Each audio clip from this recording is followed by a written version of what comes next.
Hello and welcome! This is a reading of Kiki's Delivery Service by Eiko Kadono.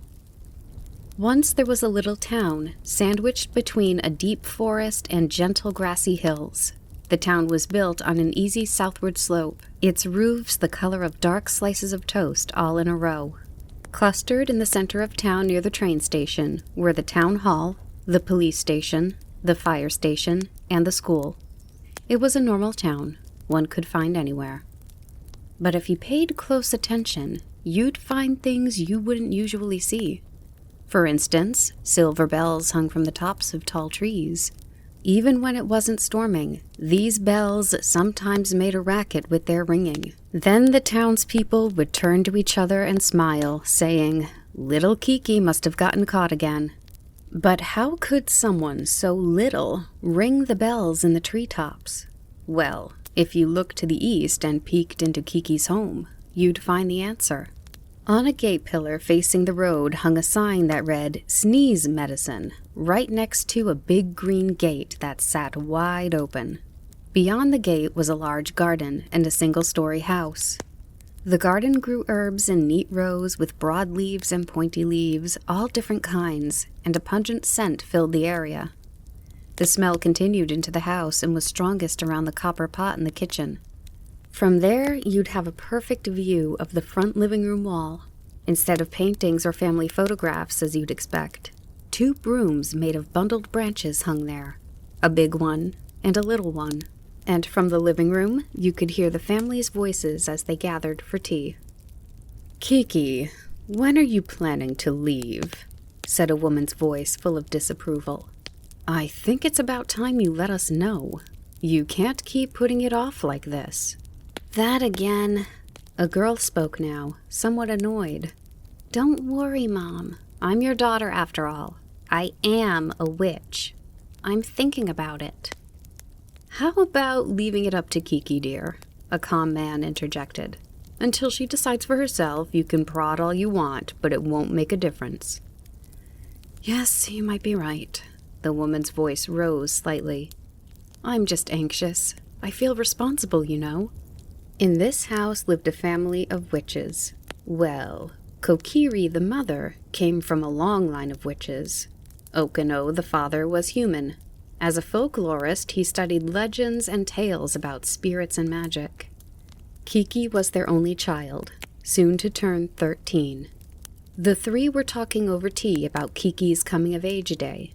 When daughters of witches and humans reached the age of 10, they decided whether to follow tradition and live as witches themselves. If a girl picked this path, she promptly learned her mother's magic and chose a full moon night of her 13th year as her coming-of-age day. For a young witch, this meant leaving her parents' house and moving to live on her own in a town or village in need of magic. Of course, finding a witchless town on her own is a difficult thing for a little girl to do. But over the years, witches' powers had grown weaker, and their numbers had dropped. Such important tradition helped them survive, as well as share the existence of witches with as many towns, villages, and people as possible. At age 10, Kiki had decided to become a witch and learn Kokiri's magic right away. Kokiri had 2 magic abilities. The first was growing herbs to make sneeze medicine, and the second was flying through the sky on a broom. Kiki quickly got the hang of flying, but as she grew older, she often found herself distracted by all sorts of things. For example, the big pimples that started appearing on the sides of her nose, or deciding which dress she should wear to her friend's birthday party. Whenever that happened, her broom would suddenly start to fall. One time, she was so busy thinking about the scratchy new underwear she was wearing that she ran into a power line. Her broom broke into pieces, and Kiki herself ended up with bumps on her nose and both kneecaps. Soon after, Kokiri tied bells to the tall trees of the forest. If Kiki was lost in thought and flying too low, her feet would ring the bells and the sound would bring her back to reality. Fortunately, they were ringing much less than they used to. Meanwhile, there was the sneeze medicine making, but Kiki didn't seem to be cut out for it. She was impatient and found it difficult to grow the herbs, finally chop the leaves and roots and slowly simmer them. Will another type of magic disappear? Kokiri lamented. In the olden days, witches used all sorts of magic. But over the years, one type after another disappeared, until even a genuine witch like Kokiri was left with only 2 abilities. Now, her daughter hated one of them, so it was no wonder she was upset. But it feels so much better to fly through the sky than stir a pot. Kiki didn't see what the issue was. At these times, Okino would try to cheer Kokiri up. Well, we can't force it. Maybe someday lost magic will be relearned. Plus, she has her black cat, doesn't she? Witches have been long accompanied by black cats. One could say that's another type of magic, too. When a witch has a baby girl, she searches for a black cat born around the same time and raises them together. As they grow, the cat and the girl learn to speak to each other in their own language. Kokiri used to have a cat named Mei, and Kiki had one as well, a little black cat named Gigi. By the time the girl came of age, the cat would be a precious companion, and someone to turn to during good times and bad. Eventually, the girl would grow up and find a new companion to take the place of her cat.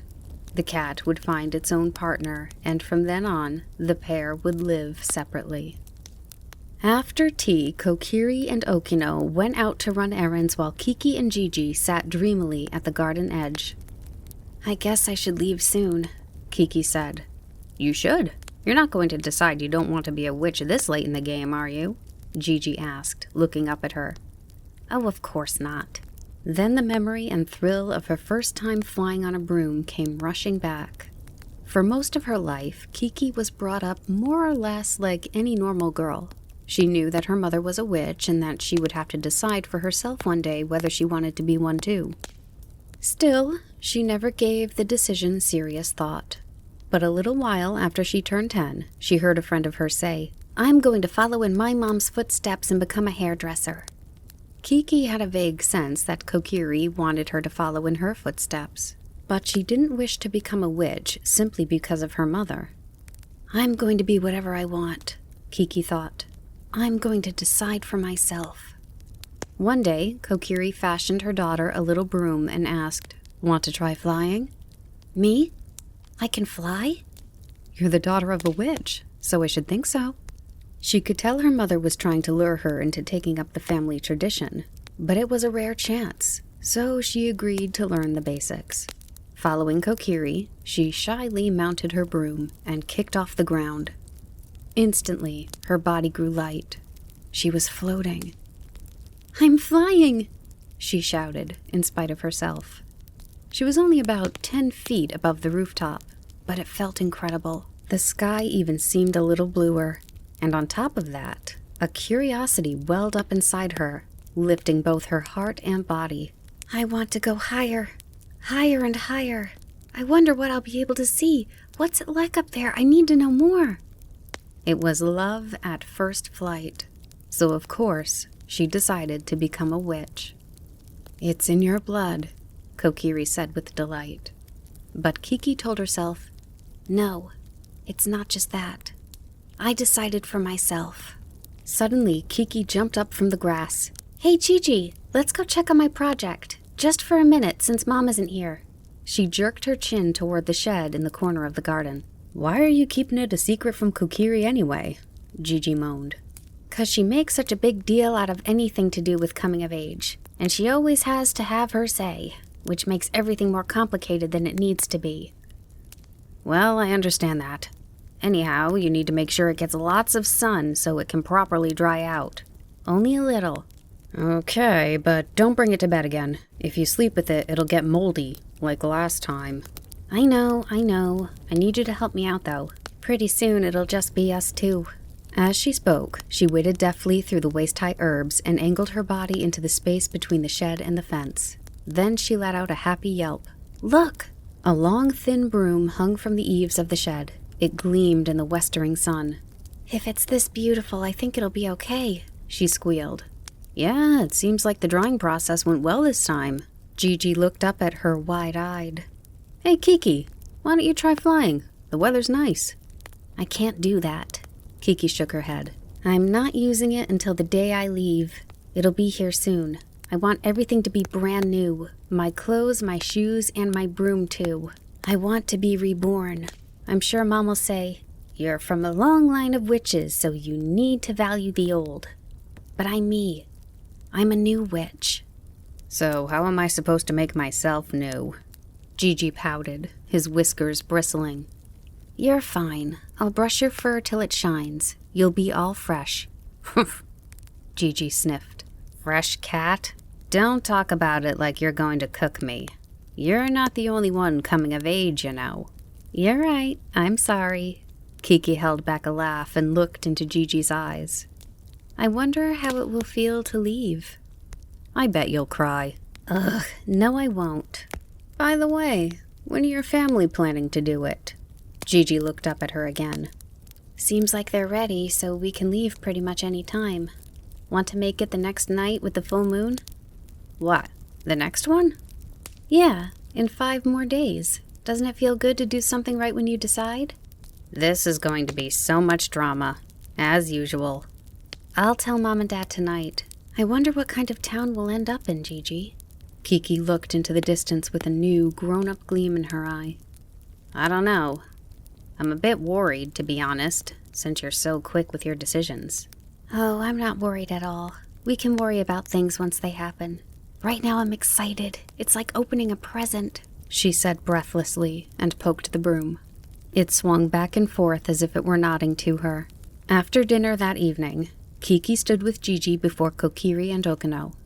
You don't need to worry. I've decided when I'm going. Kokiri leapt out of her chair. Well, really? When will it be? The next night with a full moon. Kokiri ran her eyes over the calendar on the wall, bewildered. What? But that's only 5 days away. You should wait until the next one. Kiki frowned and scrunched her shoulders. See, there you go again. You get mad if I dilly-dally, but then you complain when I actually decide. She's right, dear. It's not quite fair, said Okino. Sure, but there's so much to get ready. It's a lot of work for a mother, too. Flustered, Kokiri turned red. Kiki leaned into her face, shook her hips, and sang, Believe in your daughter. Believe. I am already ready. Right, Gigi? He twitched his tail in reply. What? Kokiri's jaw dropped and she lowered her eyes. What do you mean you're ready? What did you do? I made a new broom. Gigi helped. Hold on, I'll go get it. Kiki opened the door and raced outside. Here it is. She was back in no time, showing Kokiri and Okino the broom she'd hidden by the shed. Oh, nicely done. Okino smiled. I soaked willow branches in the river and then left them in the sun. I did a good job, right, Mom? Kiki swung the broom to show it off. Kokiri slowly shook her head. It's a beautiful broom, but you can't use it. Why not? I don't want to use that little broom I've had until now. Flying is the only magic thing I can do, so I at least want to fly on a nice new broom. If flying is the only magic thing you can do, doesn't that make your broom that much more important? What will you do if you have trouble flying on something you've never ridden before? Your start is critical. Coming of age isn't so easy. Kokiri shook her head again and continued. We can only give you a little money, enough to eat for a year if you really keep your expenses down. After that, a witch has to survive on her magic. During this year, you need to figure out how to make a living, like how I prove myself useful to the townspeople by making medicine. Go with my broom. It's broken in and you already know how to fly with it. I don't want to. It's all dirty and black, like it's been used to clean a chimney, and the handle is so thick and heavy. It's clunky. Don't you think, Gigi? Gigi watched from near her feet and let out an exaggerated purr. See, Gigi agrees with me. He says a black cat riding that broom will get mistaken for a rain cloud. But on a willow broom, he'll look like a prince in a glass carriage. I don't know what to do with the two of you, Kokiri exclaimed. You're still a child, aren't you? Brooms aren't toys, you know. At some point, my broom will get too old, and then you can use whatever you like. By then, I'm sure you'll be a full-fledged witch. Kokiri suddenly closed her eyes as if she was trying to think of something. Kiki pouted and tapped the broom on the floor. But what about the broom I made? I'll use it instead. No problem with that, is there? Kiki glanced at her broom for a few moments, but then looked up and said, "Fine, but let me pick my dress.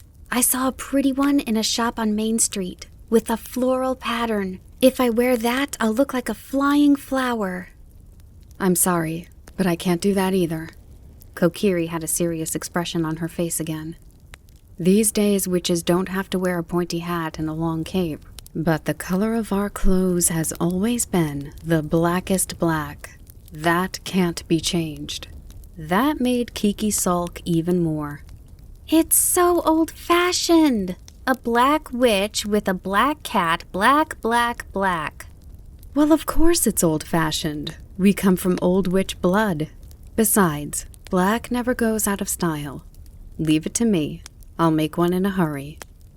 "This old blood thing again," Kiki mumbled, pouting. "Kiki, don't get too hung up on appearances. It's your heart that's important."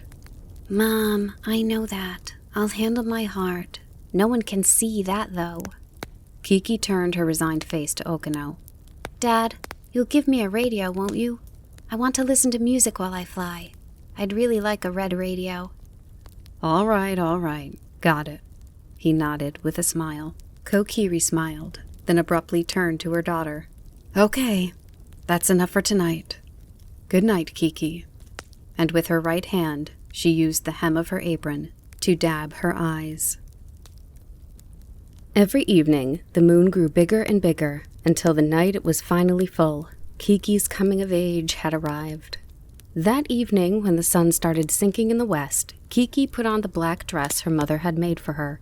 She turned this way and that in the mirror, making it a whole production. Gigi by her feet wasn't about to be left out. He peeked into the mirror from side to side, then stretched and curled his body.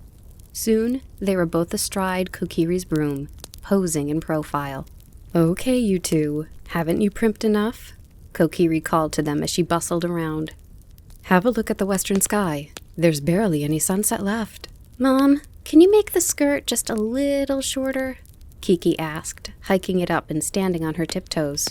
"Why? It looks good on you." "I think it would be cuter if you could actually see my feet."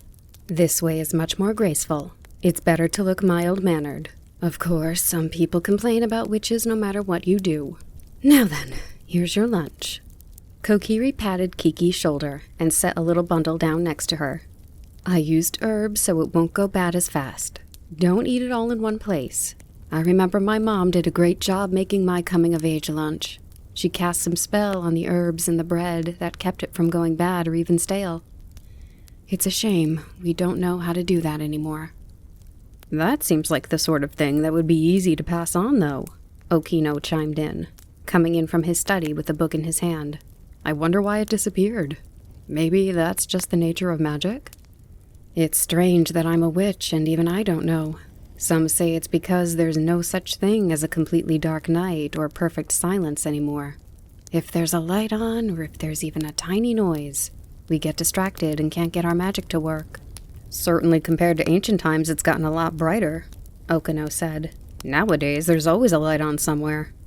"Yes, the world sure has changed," Kokiri nodded, but Kiki, looking in the mirror, had a different idea. You think that's why?" Kiki turned around with a dissatisfied frown. "I don't think it's the world's fault that magic has disappeared. Maybe people hold themselves back too much." "Mom, aren't you always saying that witches must be quiet and modest? I hate the idea of living my life constantly worrying about what people will say. I'm going to do whatever I want." "Oh, that's quite a declaration." Okino's eyes widened dramatically. "Listen, Kiki," Kokiri said. "In the past, it wasn't just us witches. All sorts of people had mysterious powers. But most regular people connected these gifts to bad things in their heads. They believed our powers would bring terrible luck." "That could be true," Okino nodded thoughtfully. "It was! You always heard about how witches made mold grow in fresh milk, but that was simply a way to make a special kind of cheese. And now look, today everyone eats that same cheese." As she spoke, Kokiri looked at Kiki with concern. "Witches were able to survive in that sort of world because we forged a give-and-take relationship with everyone else. Sometimes we hold back, but we also help each other out however we can. I think it was a good thing. Because of this, there are even people like your dad who research witches and fairies to gain a better understanding of us. Was that a compliment? What an honor. Okino jokingly bowed. Oh my goodness, it's pitch dark outside. Kokiri stood up and clapped her hands. The moon will be out soon. We need to hurry up and eat. No more time for these complicated conversations. Full moon nights are bright, Okino said. They should be good for leaving on a journey. But according to my research, the data shows a 50-50 chance of rain on days witches have come of age. That's just the luck of the draw. Tonight seems like it'll be fine. The air is so clear. Kiki, are you really ready to go? Skillfully evading Okino's grumbles, Kokiri began to bustle around the room again. I hope you find somewhere nice to live. Okino looked Kiki in the eye. But Kiki, you can't get impatient and settle without giving your choice proper thought, Kokiri called. I know. All you guys do is worry. It's not as if she's going to another planet, Okino said, trying to cheer both Kokiri and Kiki up.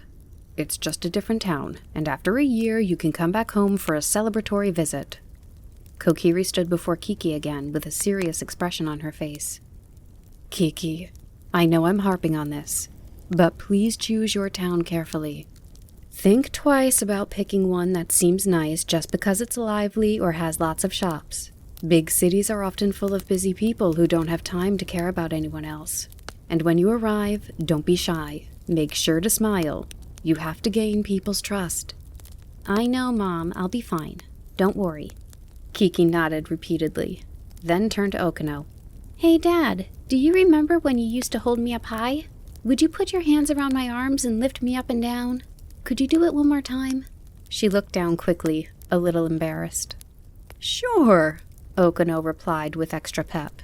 He put his hands under her arms and tried to lift her. Whew, you're heavy. When did you get so big? Let me try one more time. He staggered a bit, but managed to raise her. I'm up, but it tickles. Kiki squirmed and laughed. Through the living room window, the light of the full moon poured over Mount Green in the east, just as they had expected. I guess I should get going. Kiki had planned on saying a proper goodbye, but all that came out was that simple line. She slung her bag over her shoulder and grabbed the broom that had been standing next to her. With her other hand, she picked up the red radio her father had bought for her. Then she looked at Gigi, who sat obediently at her feet. Okay, say goodbye. Gigi stood and looked up at Okino and Kokiri. We're counting on you, Gigi, said Kokiri. As usual, he twitched his tail in reply. Well, Mom, I'll write a letter as soon as I get there. Yes, keep us posted. If it doesn't go well, you can always come home, added Okino. That's not happening, Kiki hurriedly replied. Don't start going easy on her now. Kokiri shot a soft glare at Okino. When Okino opened the door, voices shouting, "Congrats!" came flying in. 10 townspeople were waiting at the gate. Kiki was so surprised she didn't know what to say. You knew she was leaving tonight? Kokiri asked hoarsely. We can't let our little Kiki leave without saying goodbye. And it's something to celebrate. Come back and ring the bells now and then. Bring us stories. Thanks, everybody. Kiki finally managed to squeeze that much out, then lifted Gigi to hide her crumbling face. I'm glad the weather's good, Okino said quietly, looking up at the sky. After exchanging goodbye after goodbye, Kiki hung her radio from the front of her broom, sat Gigi on the back, and jumped on. Once the broom was hovering, she turned around. Take care, Mom, she said to Kokiri from a few feet above. If she flew any closer, she knew they would both end up crying. Make sure to look where you're going. Kokiri's usual scolding voice sounded after her, followed by a burst of laughter from the townspeople. Kiki was relieved that her mom remained the same, even on this special occasion. After one final goodbye, she rocketed into the air. Gradually, everyone's waving hands below grew harder to see, and all the lights of the town twinkled like a starry night turned upside down. The full moon hung in the sky, watching over Kiki. Eventually, even the lights of the town faded, and all she could see below were mountains shaped like dark backs of animals. Hurry up and decide which way we're going, Gigi prodded behind her. Kiki looked in all 4 directions, flustered. South. I want to go south. I heard that if you keep going south, you eventually reach the sea, and I want to see the sea at least once. Is that all right with you, Gigi? Am I allowed to say no? Please don't, she yelled, and shook the broom a bit. Then why ask me at all? Gigi huffed. Anyway, I'm begging you not to mess this up. We're looking for a town, not the sea, remember? Yes, I understand that. Okay, south. She looked here and there and then sighed with relief. Got it. It's this way. The moon is on my left, so there's no mistake. With the whistle, she accelerated faster and faster. The wind blowing past her grew stronger, and the bristles of her broom sounded like a running river. Now and then she saw a scattering of lights between the dark mountains. Sometimes she came upon gray-colored fields, but that didn't happen very often. Mostly it was mountain after mountain. Kiki flew on and on. Faintly, the eastern sky began to glow lighter. Then, bright lights spread rapidly, chasing the darkness away, and the world that had been gray and navy burst into all sorts of colors. The hills were carpeted in the gentle greens of spring and looked light enough to float into the air. Pointy, rocky mountain peaks gleamed dewily. Kiki's heart pounded. She was impressed that a single ray of sun could make the world this beautiful.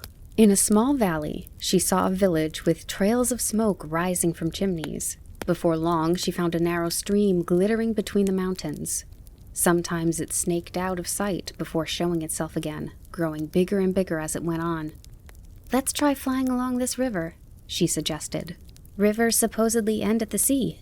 Kiki flicked on her radio and whistled along to the music. Her broom was catching a favorable breeze and cruising at a nice pace. You know, Mom was saying big cities can be hard, but I really don't want to live in a tiny town, Kiki said to herself. Then what kind of town sounds good? Chi-Chi raised his voice over the wind in the radio. One bigger than Mom's, with tall buildings, a zoo, and a station with trains coming and going. Oh, and an amusement park. What about you, Gigi? You're awfully greedy. As long as I have a sunny roof and a sunny bay window and a sunny hallway. Are you cold? Kiki interjected. Yeah, a little. Then come over here. Don't be afraid to tell me what you need. It's just us 2 now, she said, taking Gigi from where he clung to the back and putting him in her lap. Hey, Kiki, how about that town? Gigi asked after a while, abruptly poking his head out. The town directly below them was shaped like a round dish and surrounded by pretty green hills. From above, the cluster of orange and green roofs looked like carrots and peas in a soup. Seems nice, Kiki said. This type of place is probably good to live in, you know, Gigi said, putting on a knowledgeable air. But isn't it kind of small? Wait, look over there. Kiki suddenly pointed with a shout. Far below was a little black dot that seemed to be coming toward them. When she took a closer look, she realized it was a witch with a black cat on her shoulder. But this witch flew in herks and jerks, as if she were riding an unruly horse. Let's go say hello. Kiki aimed her body down. Oh. Still herking and jerking, the other witch widened her eyes when she saw Kiki. Age-wise, she could have been Kiki's big sister. Well, it's been a while since I met one of my own. Where did you come from? Could it be that today is your special day? The witch said, looking Kiki up and down. That's right. I just left last night. You could tell? Kiki steered her broom to fly alongside her. Of course I can tell. You look so dressed up, and your face is all tense. I was just like you once. I'm tense, huh? I thought I was pretty relaxed, but... Kiki giggled. When did you come of age? Almost exactly a year ago. How do you like this town? Kiki pointed below. I'm finally used to it. It was pretty tough. Worried, Kiki looked away. It wasn't so bad. The big sister witch shrugged proudly, and dimples appeared in her cheeks. She had a kind face. Kiki remembered Kokiri's advice about smiling. So that's the face I need. What do you do for a living? I'm a fortune teller. With my cat Poo-Poo here, I can tell how people are feeling, and I have a reputation for being right. They might just be flattering me, but, well, the townspeople are friendly. Nice. And you get to go visit your parents soon, right? Yes, that's right. I can return with my head held high, so I'm satisfied. It may not look it, but things are hard sometimes. I believe it. Seems like your broom is broken too. The big sister witch laughed. It's not. I'm just bad at flying. But if you don't fly every now and then, you start to forget you're a witch, and even who you are at all. Can't have that. Anyway, today I'm going to a ranch over the mountain because one of their cows is in a bad mood. That's why I'm up and out so early this morning. It's not really fortune-telling, but... Wow! You're going to see a cow? The trick to working as a witch is you take every job. This cow is a little strange, almost like a human. The other day, she was complaining that she didn't like the sound of the bell around her neck. Wow, how spoiled, Kiki laughed. Maybe she's into music. Changing her bell and singing to her for a bit put her in a better mood. And the owner of this cow treats me to the most delicious cheese as a thank you. It smells so good, and when you grill it, it gets all stretchy and gooey. I'm really looking forward to having some more. It's great that things seem to be going so well for you. I'm jealous. You'll do fine. You're cute like me, and you seem fairly smart like me too. Plus you're good at flying. You do seem a bit on the feisty side, but, well, I'm sure you'll do your best. Anyhow, I'm in a hurry, so see you. The big sister witch waved and herked and jerked off into the distance. She was a bit braggy, Gigi said in a low voice. But she complimented me. Maybe, but her cat was so aloof. He didn't even say hello, just acted all smug because he's a little older. Oh, so you wanted to talk to him, Gigi? If you felt that way, you should have said something. Well, it's not like I wanted to, Gigi muttered. Anyhow, I've got my own things to figure out. Kiki speedily reversed and continued her journey. As she flew on, she passed a few towns that seemed nice. Each time Gigi would prod, "Why not make up your mind now?" But Kiki insisted on going to the sea. Just a bit further, only a little, she kept repeating. Eventually, there were fewer mountains, and in their place, more fields, villages, and towns began to appear. By this point, the river was wide and flowed in big twists and turns. Kiki and Gigi's little shadow across the water looked just like a fish swimming below the surface. Oh, isn't that the sea? Gigi shouted. Kiki had been distracted by the view below, but when she looked up, she saw a line of light off in the distance, separating the blue sky from the water. Yeah, that's the sea for sure. You noticed it right away. What? So it's just a big puddle? Gigi seemed dissatisfied. No, it's amazing. It's wonderful, isn't it? Kiki shouted in utter delight as she gazed as far as her eyes could see up and down the coast. Suddenly, she noticed a town right where the river emptied into the sea. A town! Oh, look, a big bridge! She shouted again. Oh, a train! Gigi exclaimed at the same time. Let's check it out. Kiki sped ahead on her broom. When they were closer, she realized the town was even bigger than she thought. Tall buildings, both box-shaped and triangular, jutted toward the sky. Kiki took a sweeping look around and exclaimed, This is the place! You don't think it's too big? Gigi seemed a little worried. Remember what Kokiri said, to think twice about big, busy towns. I like it here. Look, see that over there? She pointed at a clock tower near the center of town, a tower so tall it seemed like a ladder to the heavens. Wouldn't it be fun to grab that and twirl this place like a spinning top? Its shadow stretches so far, it's like the whole town is a sundial. Kiki peered down with starry eyes. You seem awfully excited, Gigi said. But there could be a witch already living here, like that other town before. Well, we won't know until we land and ask. Kiki sharply angled her broomstick down and landed lightly on one of the town's roads. On the ground, the streets were bustling with afternoon shoppers. When Kiki jumped onto the cobblestones with a thud, everyone was startled. Some people seemed scared and fled, while others hid behind someone else. Soon Kiki was surrounded by a wall of people. She hurriedly took the broom out from between her legs, placed Gigi on her shoulder, and put on a cheerful smile.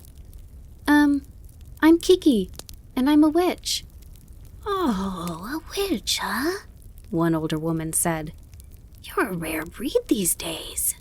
The woman adjusted the glasses on her nose and stared. So, there's no witch in this town? Phew. Well, as I was saying, I'm Kiki the witch, and this is my black cat Gigi. I'll make myself at home, she said as she looked around at everyone and then curtsied more carefully than usual. Make yourself at home? You mean here? In the town of Koriko? A man chimed in. Who made that decision? A woman exclaimed. Was it that new mayor? At this point, everyone was exchanging glances with the people next to them and chatting among themselves. Is there anything good about having a witch around? Isn't it kind of strange to go flying about the sky in this day and age? They say there used to be one long ago, but we've been fine without one all this time. Mommy, witches use magic, right? Seems cool. They do outrageous things. You'll get scared. Do you have some wicked plot? As Kiki listened to all the comments, which couldn't really be called kind, her chest tightened. Even so, she tried to be confident. Smile, smile, she thought. She needed to come up with a reply. I'd love to live in this town. It's pretty and I like the clock tower. Kiki complimented them. Well, it's great that you've taken a liking to the town, but we don't want any trouble. Whatever floats your boat. Once everyone was satisfied, having had their say, they scattered every which way and disappeared back into the town. All Kiki's energy had disappeared, leaving her discouraged. When she had heard that the city didn't have a witch, she'd hoped the townspeople would find her interesting and welcome her. But now the exhaustion from flying since morning on an empty stomach hit her, and she felt like sinking into a pit. The people from Kiki's hometown were happy to live near a witch. They valued her family and even said kind things like, "Witches are like oil for your gears," and "having a witch around brings life to the town." Every day someone was stopping by offering something tasty, saying, "I just had a little extra." And naturally, Kiki and her family gave back. They shared Kokiri's sneeze medicine, taught the townspeople the names of traditional herbs, played cat's cradle with elderly folks who lived alone, delivered lost and forgotten items by broom. It was a give-and-take lifestyle, just as Kokiri said. That was how it had been ever since Kiki was born. So this whatever floats your boat attitude was strange. After all, Kiki was new to town and she had just come of age. How was she supposed to float her boat? Kiki moved to the side of the road and trudged along sadly, dragging her broom. It's just like Kokiri said, big towns are no good, Gigi murmured into her ear from where he was still perched on her shoulder. Kiki nodded slowly so tears wouldn't overflow. What should we do? She whispered, petting Gigi. Things will work out somehow. He flicked his tail back and forth with extra energy. It was almost nighttime. Kiki still had plenty of food from Kokiri left, but she wasn't sure what to do about a place to sleep. Even if she had money for an inn, was there a place in this town that would let her stay? Her confidence shattered. Kiki helplessly roamed the streets. Psh! Kiki abruptly shouted, trying to cheer Kiki up. Witches have gotten so wimpy. In the olden days, everybody in this place would have had to watch their backs. An old-school witch would have picked the whole town up by the clock tower and stuck it on a mountain somewhere. Kiki shrugged slightly and said nothing. She wasn't sure where they were going, but after wandering for a while, they found themselves on a narrow street. Instead of tall buildings, it was lined with little houses that seemed to lean over the road. At some point, the sun had set, and the shops on either side had closed their doors. From the clinking of dishes and laughter that echoed on the other side of the windows, it sounded like dinner time. Suddenly, she heard a woman's high-pitched voice coming from inside a half-closed bakery. Oh my goodness, that lady forgot something awfully important. Dear, go and take this to her, why don't you? Kiki thought perhaps the woman was talking to her and stopped, but soon after she heard a man's voice. Awfully important? What are you fussing about? It's just the baby's pacifier. It's not as if she forgot the baby. I've got a get-together tonight. I'll run it over in the morning. But I'm telling you, that's not good enough. She's a very good customer. She comes from so far away with her baby in tow to buy our butter rolls. You say it's just a pacifier, but to a baby it's important. As important as your pipe is to you. The poor thing won't be able to sleep tonight. If you're not going, then I will." The woman, who must have been the owner of the bakery, came out from behind the door. The man shouted after her, "Hey, you can't do that. Cross the big river in your condition?" Kiki saw the woman had a huge tummy, like a baby might be born at any minute. A rubber pacifier was clenched in her hand. Turning around, the woman called, "Then are you going to go for me?" "Tomorrow I will," the man replied. She stuck her chin out. "You're going to be a father soon yourself. I can't believe my baby will have such a grump for a dad." After shouting at him, she gathered her protruding belly in her hands and set off walking.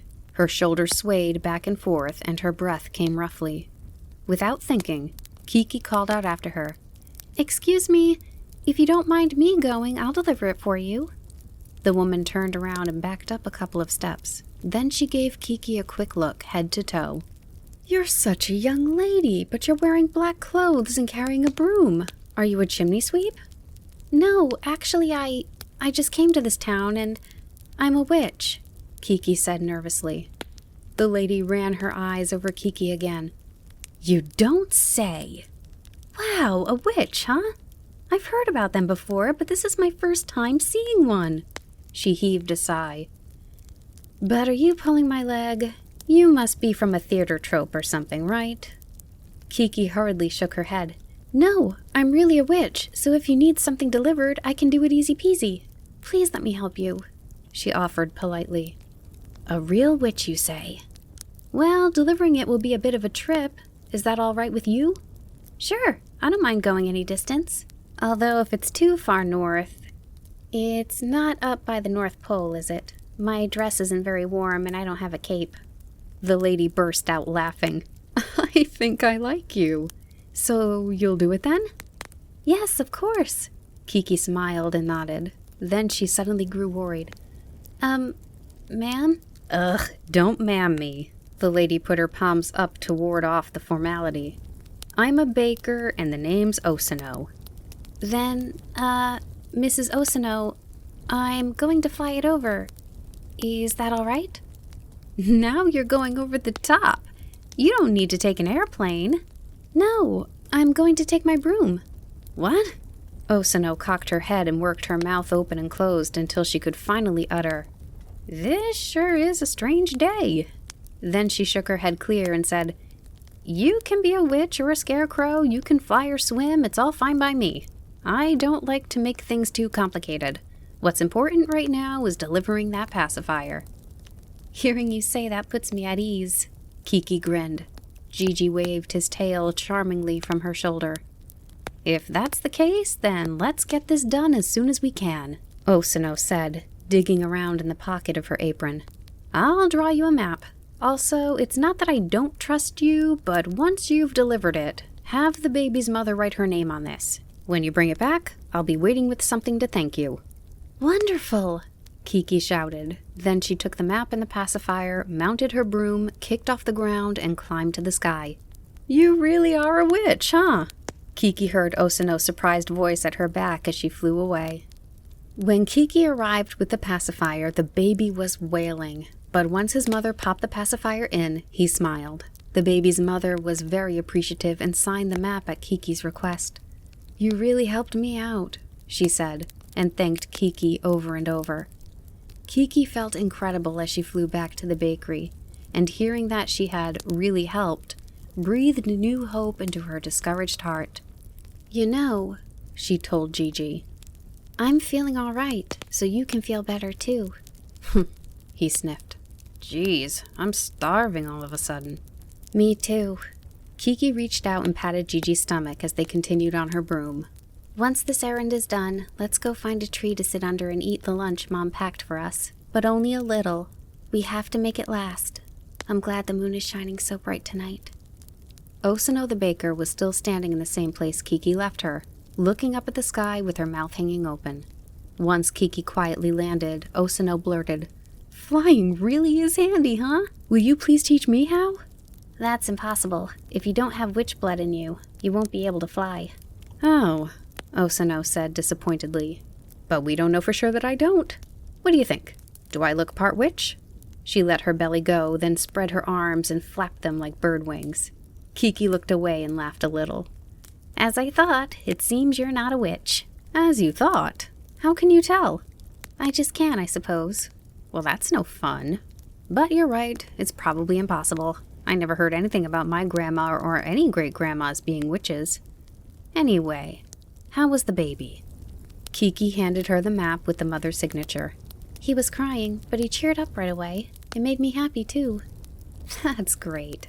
Okay then, Miss Witch, I need to thank you. Please call me Kiki. And I don't need anything in return. I'm happy to have met someone so nice. That's more than enough. Like I said, I just arrived in town. My, how humble, Osano said. Well, I'm sorry, I only have the things that didn't sell today, but... She handed Kiki a bag holding 5 butter rolls. Ooh, these look delicious. I'm happy to take them, Kiki said breathlessly. Then she gave a polite curtsy and turned to go. Hey, Miss Witch, your name is Kiki, you said? You just got into this town, right? Where are you staying? Kiki turned around, cuddling Gigi, and lowered her eyes. Surely you have somewhere to stay, Osano demanded. Kiki remained silent. What? You have to speak up about things like that. In that case, use the 2nd floor of our flower house. It's small, but it has a bed and running water. Really? Kiki shouted, squeezing Gigi without thinking. If you don't like it, you can look for a better place tomorrow. Oh, I definitely won't do that. Thank you so much, but are you sure it's all right? I'm a witch, and it seems people in this town don't like us very much. Kiki hung her head again, but Osano took her chin in her hand, brought her head up, and gave her a wink. I've taken a shine to you. Don't worry. Plus, I think there's something a little bit wonderful about having a witch stay at our place. The flower house, which was right next to the bakery, really was a flower storehouse, and it seemed completely coated in the white powder. After Kiki and Gigi relaxed and ate some of their food, they crawled into bed exhausted. I might be a white cat by tomorrow. Gigi looked himself over and sneezed. But look, Gigi, there's a bay window that will get a lot of sun, just like you wanted. After such a long trip, Kiki was relieved that her coming-of-age day was finally drawing to a close. Hey, Kiki, should we look for a different town tomorrow? Gigi asked. I think I'm going to stay here a little longer. I wasn't welcomed exactly as I hoped, but the baker likes me, right? There must be another person who does too, don't you think? Well, yeah, there might even be 3. As quickly as Gigi answered, he was soon snoring the even breaths of sleep. 3 days had passed since Kiki the Witch moved to the town of Koriko. Taking full advantage of Osano's offer to stay as long as she liked, Kiki holed up in the flower house.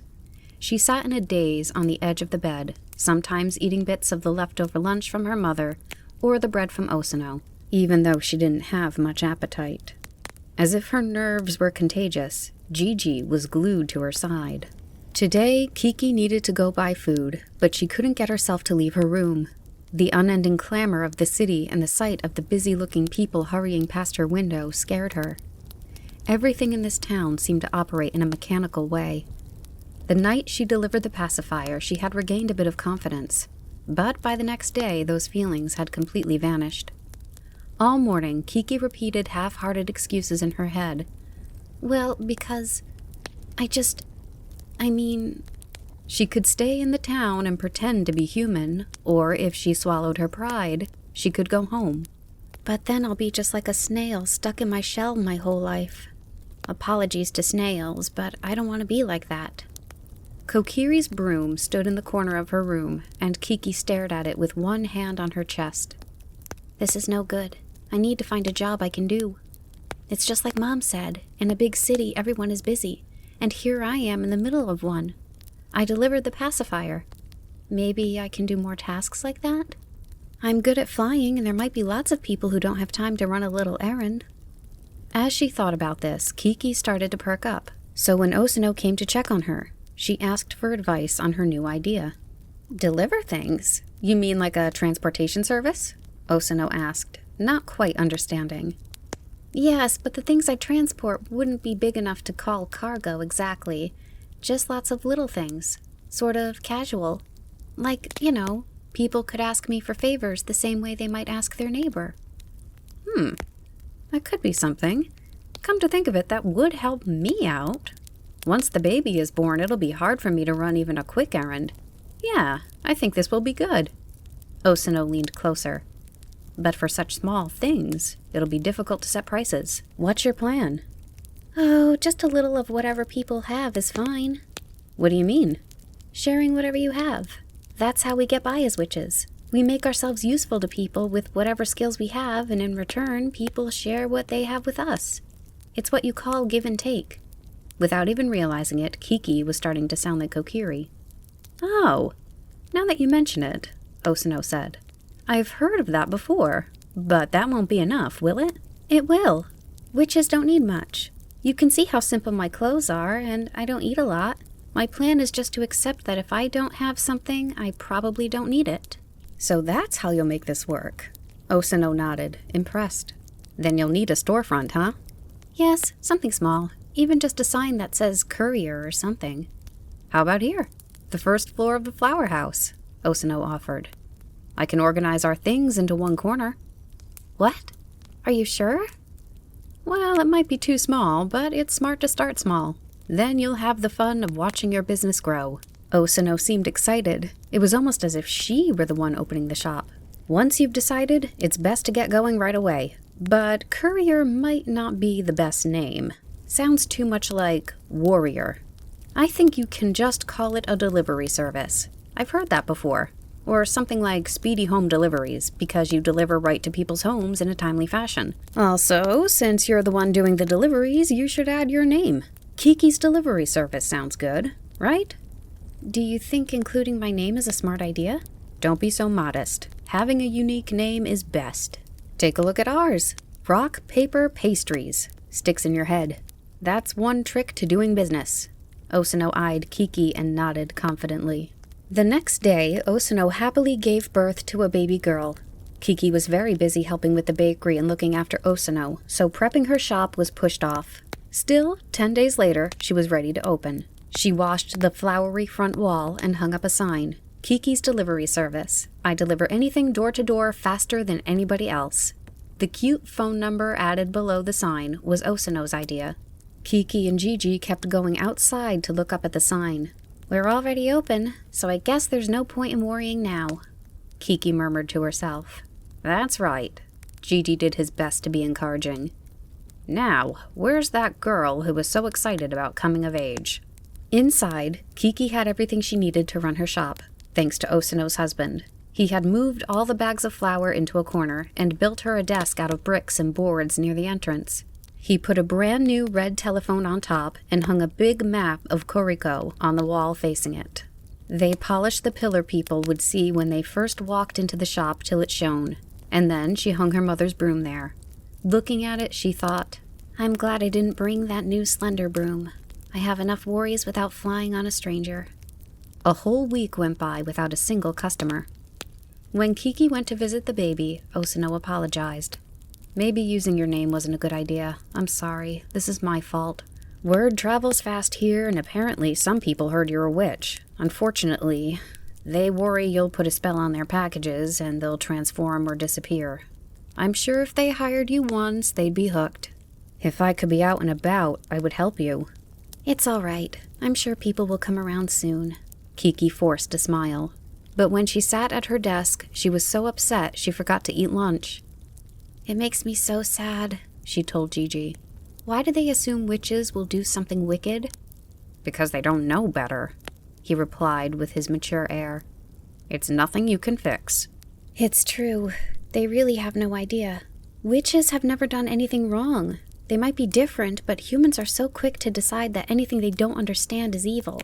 I thought that was an old-fashioned idea, but... So you have to show them. In other words, you need to advertise. Advertise? How?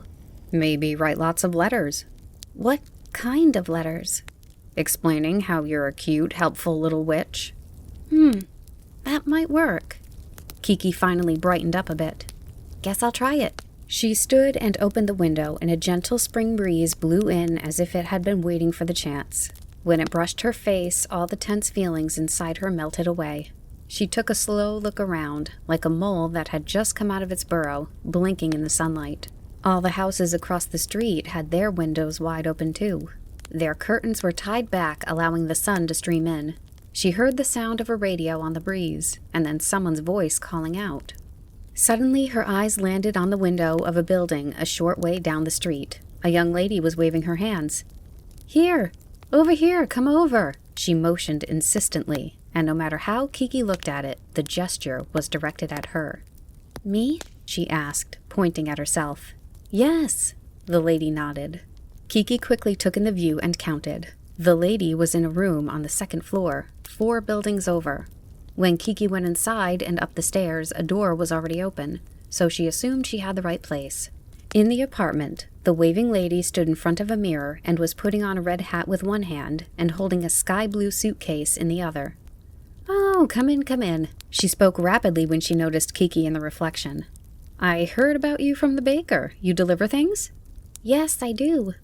"She said you fly?" "Yes." Kiki lowered her eyes, worried the lady was going to complain. "She said all you need in return is a little something?" Kiki nodded. "You sure are adorable, though. I always thought witches had fangs and horns." She sounded surprised, but her expression was bored. Kiki nearly shouted, "That's not a nice thing to say," but managed to catch herself. The woman must have noticed her reaction. "Sorry. It's just that we've never had a witch in this town, you know? At least I haven't seen one before. And they're always so scary in stories. By the way, how much counts as a little something? If you fly, it must be expensive." "No, just a little of whatever you have is enough." "Whatever I have? Have of what? I mean, I'm a seamstress, so I could have the length of your skirt. I'm taking up and letting down hems all the time." The lady turned around, and for the first time she looked Kiki up and down, wrinkling her nose. Then she shook her head, clucking her tongue in disapproval. "Tisk, tisk, tisk. That dress is cute, but it's a bit long, isn't it? The style these days is to show your knees. Ah, yes, that's the perfect trade. I'll be back in 3 days, and then I'll take your hem up. Why don't we have that be your fee?" "I don't even know what I'm delivering yet, and you're already deciding the fee?" Kiki stood there frowning a little. The lady looked in the mirror and pinned on her hat, then spoke even faster than before. "I got called by a client far away, and I have to race over there. Once she decides she wants a dress, she needs me to come right away. So impatient." The lady pointed at a birdcage covered in white lace sitting on the table. "This is a present from my nephew's 5th birthday, and I'd like you to deliver it for me. He said he wanted a new birdcage and a stuffed toy. He made me promise I'd deliver it today by 4 o'clock. If it's even a little late, he said he'll make me do 94 headstands. Just try doing that many. You'll forget which end is your head and which is your feet. There's only an hour left. Don't be late. I'm begging you. The address is 10 Apricot Street. If you go up the river, it's the road behind the big flower shop on the outskirts of town. The name, they'll understand if you say Buzzcut Buster. Okay, thanks in advance." When she'd finished her mile-a-minute explanation, she rushed Kiki out of the apartment, handing her the covered birdcage with the stuffed toy, and then left herself. Kiki flipped up the lace and looked inside the cage. "Oh, Gigi, he looks just like you. How adorable." Sitting on a silver cushion inside the cage was a stuffed black cat with a mint green ribbon tied in a big bow around its neck. Kiki put her broomstick through the handle of the bird cage, so it was positioned right behind her and the radio. "Keep a close eye on it," she told Gigi as she sat him on the broom's bristles. Then she zoomed off. "Been a while since I've flown," Kiki exclaimed. "It feels so good." The sun was already shining brightly in the western part of the sky. Now and then, the wind flipped up the lace covering the cage, and Gigi stared in. "Look at him wearing a ribbon all fancy-like," he grumbled. Then a moment later he muttered to himself, "Perched on that thing." "Oh, do you want a cat cushion too?" Kiki turned around and smiled at him. "How are you jealous of a stuffed animal that can't even move around?" Gigi ignored her and slowly crept closer to the cage. Then he extended a paw and pulled it closer with his claws. The broom jolted with a wobble. "No! Hold still!" Kiki yelled. Gigi pricked his ears up and pulled his paw back to his mouth. "Gigi, do you want to go in the cage? Seriously?" "I mean, it's so pretty." Ugh, Gigi, sometimes I can't believe we're the same age. She smiled at how ridiculous he was being. The broom began to fly smoothly again. But as if he had been waiting for that moment, Gigi swiftly clawed the door open and tried to climb into the cage. The broom wobbled horribly. Eek! Kiki rushed to grab the broom, but before she had the chance, the stuffed cat spilled out of the open cage. Oh no! It didn't matter if she screamed or reached out her hand. It was too late. The stuffed toy spun like a black pinwheel as it fell from the sky. Kiki immediately swooped after it. The leafy green forest below grew closer and closer until Kiki plunged in, tree branches whipping her body. Eventually, she found a little clearing and touched down. Then she got straight to searching, waving her broom to look through the bushes and tall grasses as she walked along. But she couldn't find the cat. The forest was huge, and the trees were covered in soft leaves. If the toy had gotten caught in the canopy of tangled branches above, she would never be able to find it. On top of that, the stuffed animal was light, so the wind could have blown it in an entirely different direction. Kiki wanted to cry. The lady had believed in her, though it was the first time they'd met, and trusted her with this important delivery. This was Kiki's first customer since the shop opened, and the job was going to end in failure. It was almost 4 o'clock. Kiki glared at Gigi, who was hunched over with guilt. What am I going to do with you?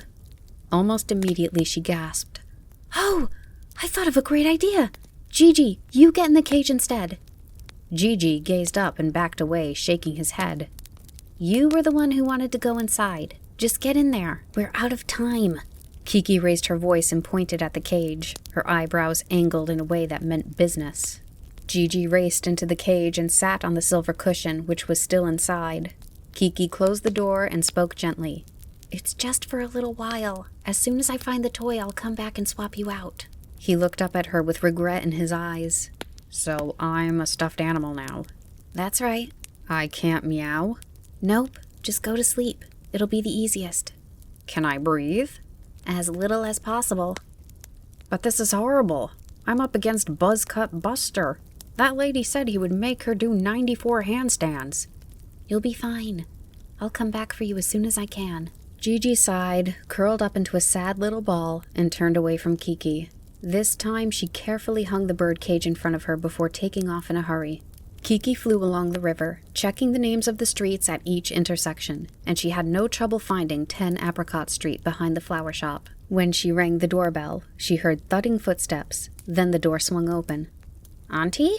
Standing in front of Kiki was a boy with 1 bandage on his cheek, 1 on his nose, 2 on his forehead, and 3 on his knees.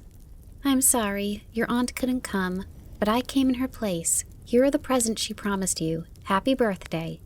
When the boy took the cage, he peered inside right away and then started jumping up and down, holding it tight. Through a gap in the lace, Kiki could see Gigi bouncing around inside with a grimace on his face. Oh, hey, Kiki quickly said. Be nice to the kitty, okay? I will. I'll take good care of him. I'll fold him up properly and put him in my pocket. The boy stuck his tongue out. Eep! A pitiful noise sounded from inside the cage. Well, see you later, Kiki waved to the boy. Oh, will you have something else for me? Well, perhaps. And with that, she mounted her broom and raced off. When Kiki returned to the clearing, she realized the forest was actually part of a park. She took another careful walk around the area where the stuffed toy had fallen, but she couldn't find it anywhere. At this rate, she worried Gigi would remain with that Buzzcut Buster forever. He would never come home, even though they had just started life on their own as a pair. Dusk approached, and Kiki leaned against a tree at wit's end. She looked down and clutched the skirt of her dress. The best option I have is to cut off the hem of my dress and make a stuffed black cat myself. I always wanted a shorter skirt, so I guess it's worth a try. Just then, she faintly heard someone singing. The bad black is a smoky black. The good black is a black cat black. But the best of all is a witch's black. Blacks come in all different, various hues. So come on now, you have to choose. Startled, Kiki whirled around and spotted a cottage beyond the trees she had been leaning against. behind a section of a hedge that had grown wild. The cottage window was open, and a woman with her hair tightly pulled back faced away from Kiki, painting a picture. Maybe she saw something. I'll go ask. Kiki made her way through a gap in the hedge and crossed the flowering lawn to approach the house. When she peeked through the window to call out to the woman, she realized that the woman's picture was cat-shaped. With a start, she looked beyond the painting and gasped. It was the stuffed animal she had lost. The woman heard her and turned around. Face to face, they both shrieked. You. Oh, phew. Oh, good. They both sighed in unison. I'm so glad I found it. I'm so glad I found it. What? The two eyed each other, puzzled. For me, it's that black cat toy. For me, it's you, a girl in such a wonderful black dress. Their voices overlapped, and their sentences meshed into nonsense. For me, it's that black girl wonder cat dress toy. Kiki finally composed herself and asked the woman clearly.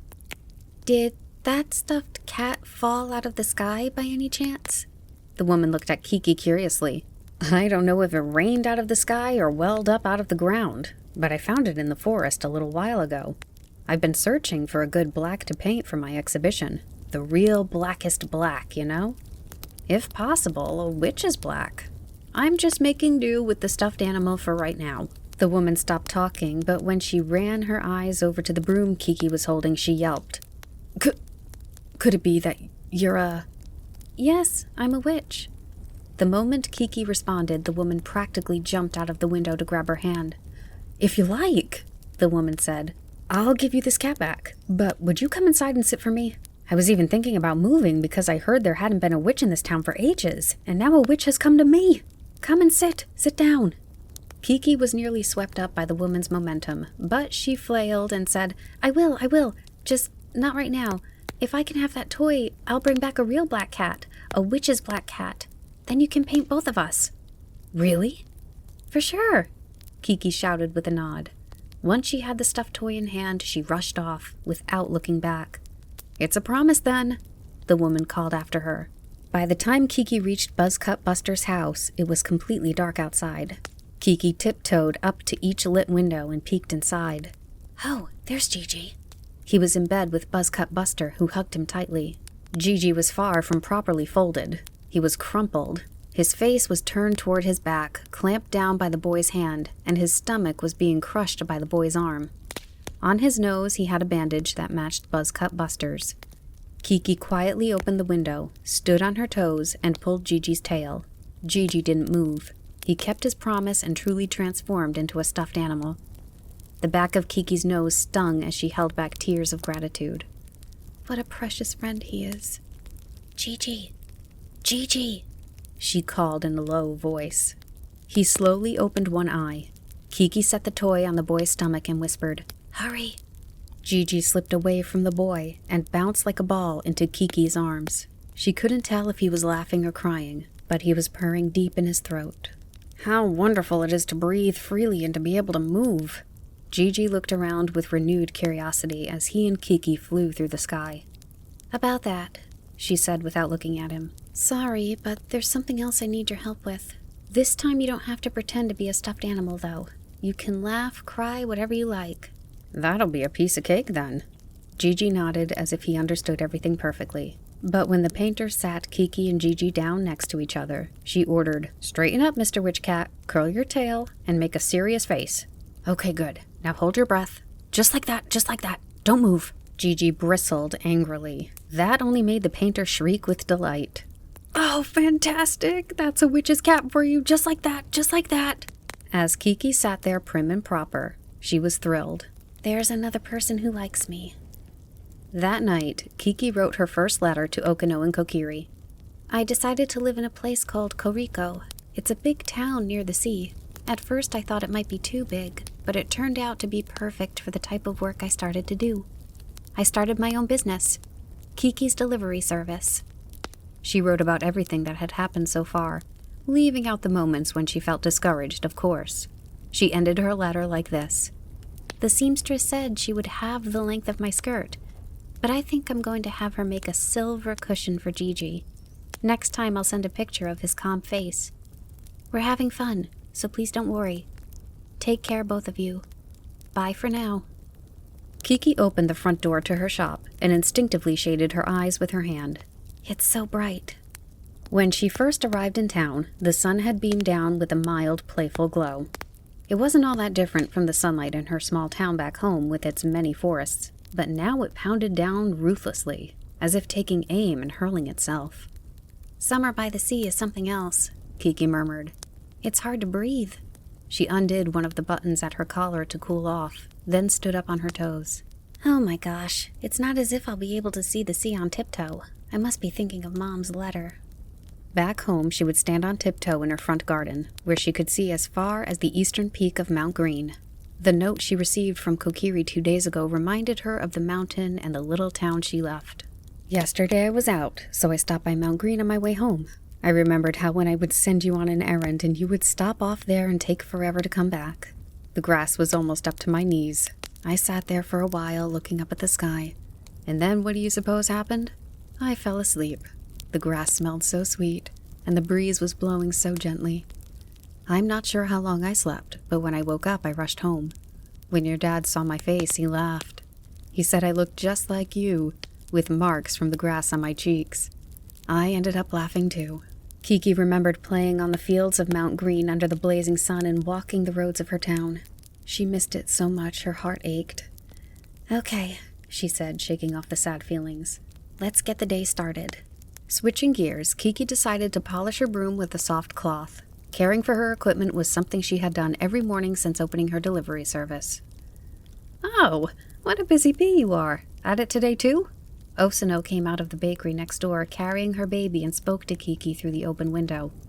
No matter how much effort you put in, I don't think you'll get much work today. The town is empty. Well, there does seem to be one determined boy cleaning the alley, but otherwise there's almost no one around. Kiki looked up and peered out at the street. Sure enough, all she could see was the high contrast of dazzling sunlight and black shadow. Today is Sunday, Osano explained. Plus, it's the middle of summer. Everyone's gone to the beach. The beach? Why?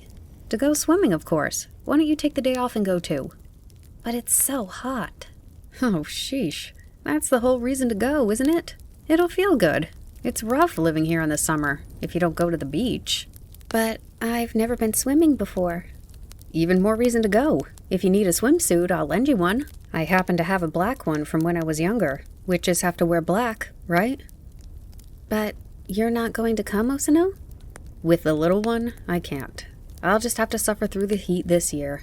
You're lucky you can easily fly over. I'll go with you, though. I can watch the baby. Kiki reached through the open window and softly brushed the cheek of the child sleeping comfortably in Osano's arms. I'm fine. You haven't had any chance to relax since you got here. You've been getting more work little by little. So go take it easy for a change. You can simply lie on the sand. Just wait a minute and I'll grab the suit for you. If you wear it under your dress, it'll be easy to change when you get there. Osano bustled back into the house. The beach, huh? Kiki murmured before turning to Gigi. Should we go check it out? Gigi was lying like a pat of melted butter, sprawled on the steps in a shady spot where the breeze was better. He answered in a nasally irked voice. You're telling someone wearing a fur coat in this heat to move?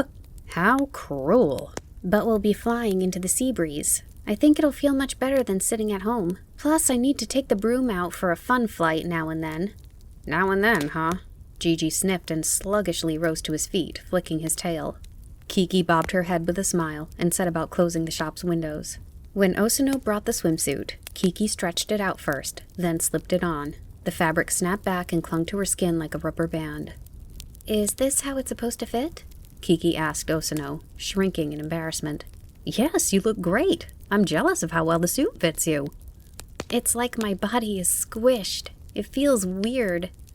You're fine just as you are. Plus, once you get there, everyone will be wearing the same sort of thing. All right, get going.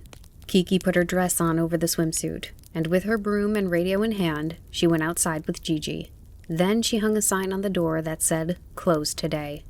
Kiki and Gigi raced across the blue sky. The radio was playing a cheery song, and Kiki swayed to the music. This feels great. She skillfully caught the wind and flew side to side in big weaving curves. Flying really is fantastic. It's no wonder Osano wanted to learn how. Kiki squinted down at Koriko. The town spread like two butterfly wings from either side of the big river. It seemed to be moving to the music too. Gigi tapped her back. "Hey Kiki, there's some kind of announcement on the radio." At some point, a weather forecast had interrupted the music. "We repeat, this important warning. The gusts known as mischievous marine winds may blow today off the coast of Koriko. True to their name, during this time of year, these winds come whipping through without warning. Everyone who is out swimming, please be careful." "See? It says the weather is going to get bad," said Gigi. "What? But it's so nice out." Kiki wasn't worried at all. "Look, we can see the beach. There are plenty of people playing. The forecast must be a mistake. You always expect the worst when we're trying to have fun. It's a bad habit." "Being too giddy isn't a good habit either." Gigi bristled and turned away. A moment later, Kiki angled the broomstick to descend. She landed softly on an isolated patch of sand. Kiki had never heard of a witch going to the beach, so she thought it would be better to avoid sticking out. Kiki sent a sidelong glance at the more crowded area. Everyone was absorbed in their fun. Some people were having sandball fights, while others were buried in sand up to their necks. Some were sunning on their backs, some chased waves at the water's edge, and some swam in the ocean with big strokes. There were so many different things to do at the beach, and wherever she looked, she found smiles and laughter. The wind picked up and noisily whipped at the fabric of the beach umbrellas. The waves grew a little taller, too, and the shouts of the surfers grew more excited. Carrying the dress and shoes she had taken off, Kiki nervously hunched, hiding her body. It was her first time barefoot in sand, and though it wasn't even noon yet, the sand was so hot it was impossible to move slowly. She hopped along shrieking, and Gigi hopped too, sensibly trying to stay in Kiki's shadow. As they went, he grumbled. "Well, we look ridiculous, like two beans in a frying pan. I wish we could show Kokiri." When they finally made it to the crowded section of the beach, Kiki imitated the others by digging a hole and lying down in it on her stomach. Here, the sand was as warm and comforting as a bath, and it felt wonderful. All sorts of people's legs passed by. Kiki was relieved that everyone was too busy with their own fun to pay attention to anyone else. She propped her head up on her elbows and looked out at the sea. It was like a great swelling creature in constant motion. People jumped in, one after another, as if clinging to its back. Kiki realized her mother hadn't told her anything about the sea. Perhaps it was only natural since Kokiri had never seen it. "Maybe I'll go in too," she said to herself. "Kiki, witches might melt or something if they go in water. Don't do it." Gigi eyed her anxiously. "Look how much fun everyone else is having.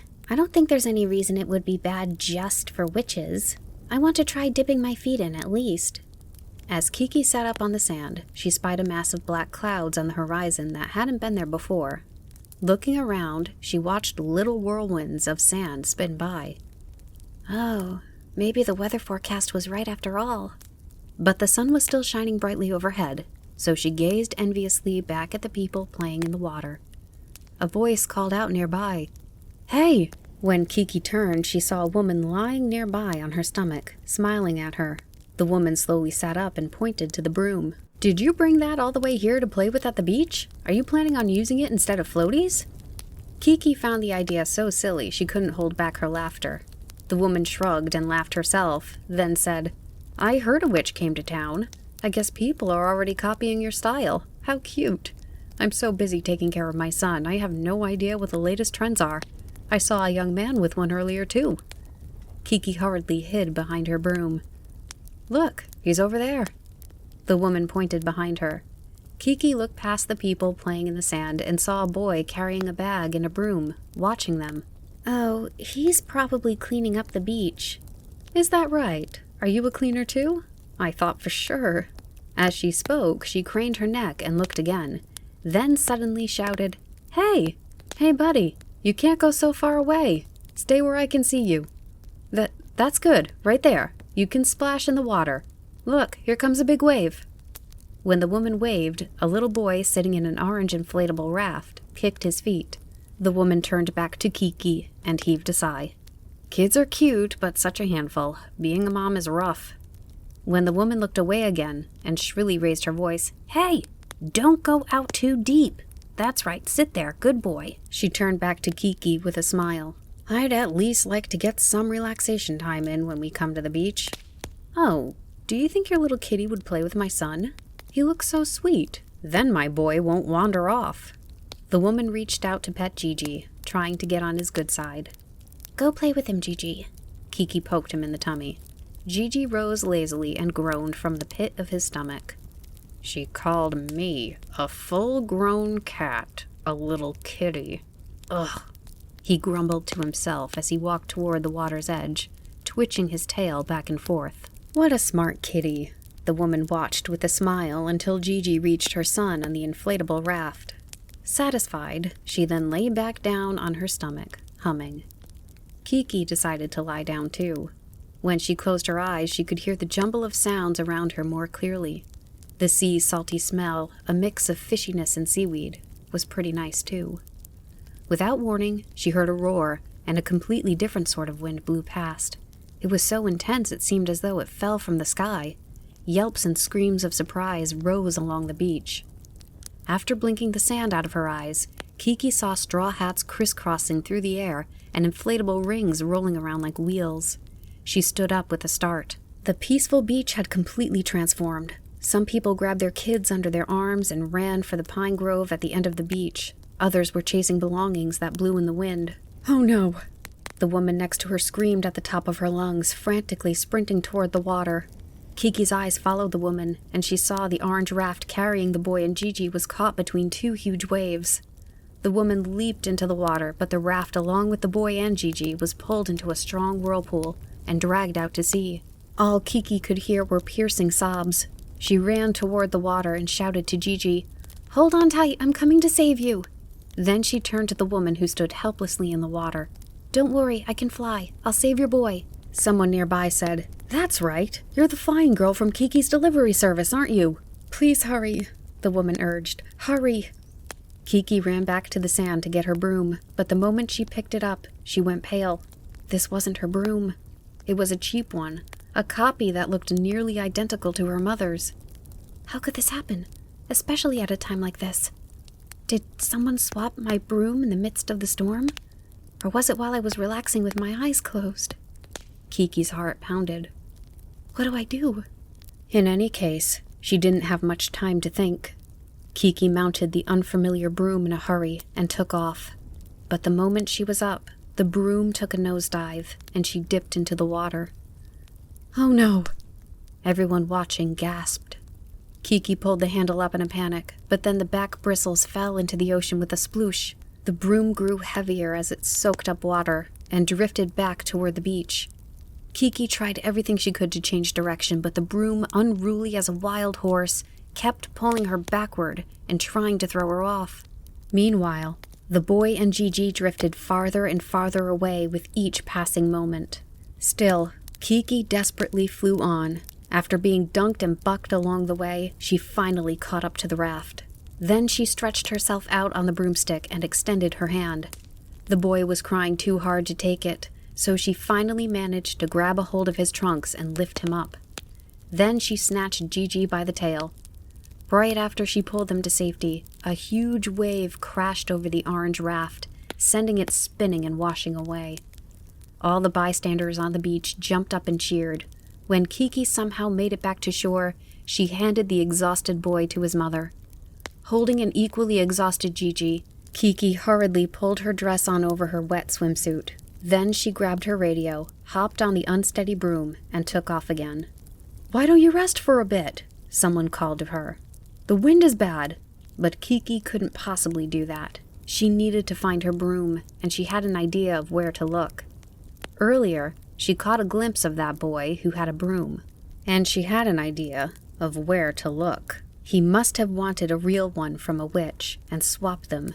Kiki was furious. It was unforgivable. She was lucky she saved Gigi and the boy on the beach, but when she thought of what would have happened if she failed, she couldn't stop shaking. "I'm going to catch him and make him apologize 1,000,000 times over." Kiki kept a careful watch on the ground as she continued herking and jerking across the sky on the Bronco broom. If someone wanted a witch's broom so badly they stole it, where is the first place they would go? Kiki thought it would be somewhere high, like a cliff because, of course, they would want to try flying. She flew from hill to hill between the beach and the town of Koriko. "Kiki, over there!" Gigi pointed up ahead. Just as she thought, someone wearing a black dress was standing at the top of a little hill, about to test their flying skills. "Kiki, we have to stop them." "Shh, quiet." Kiki stopped her broom in midair. "They'll get hurt," Gigi warned again. "If they want to fly, let them fly. If things turn out bad for them, they'll learn their lesson. Taking someone's belongings without asking is a horrible thing to do," Kiki replied coldly, holding the bucking broom steady. "They're really gonna do it," Gigi cried. The person on the hill took a flying leap, but they landed flat on their bottom and rolled like a pebble down the slope. Kiki flew after them. The broom thief was shaking their body out and rubbing their backside when she landed and teased them irritably. "Too bad it didn't work."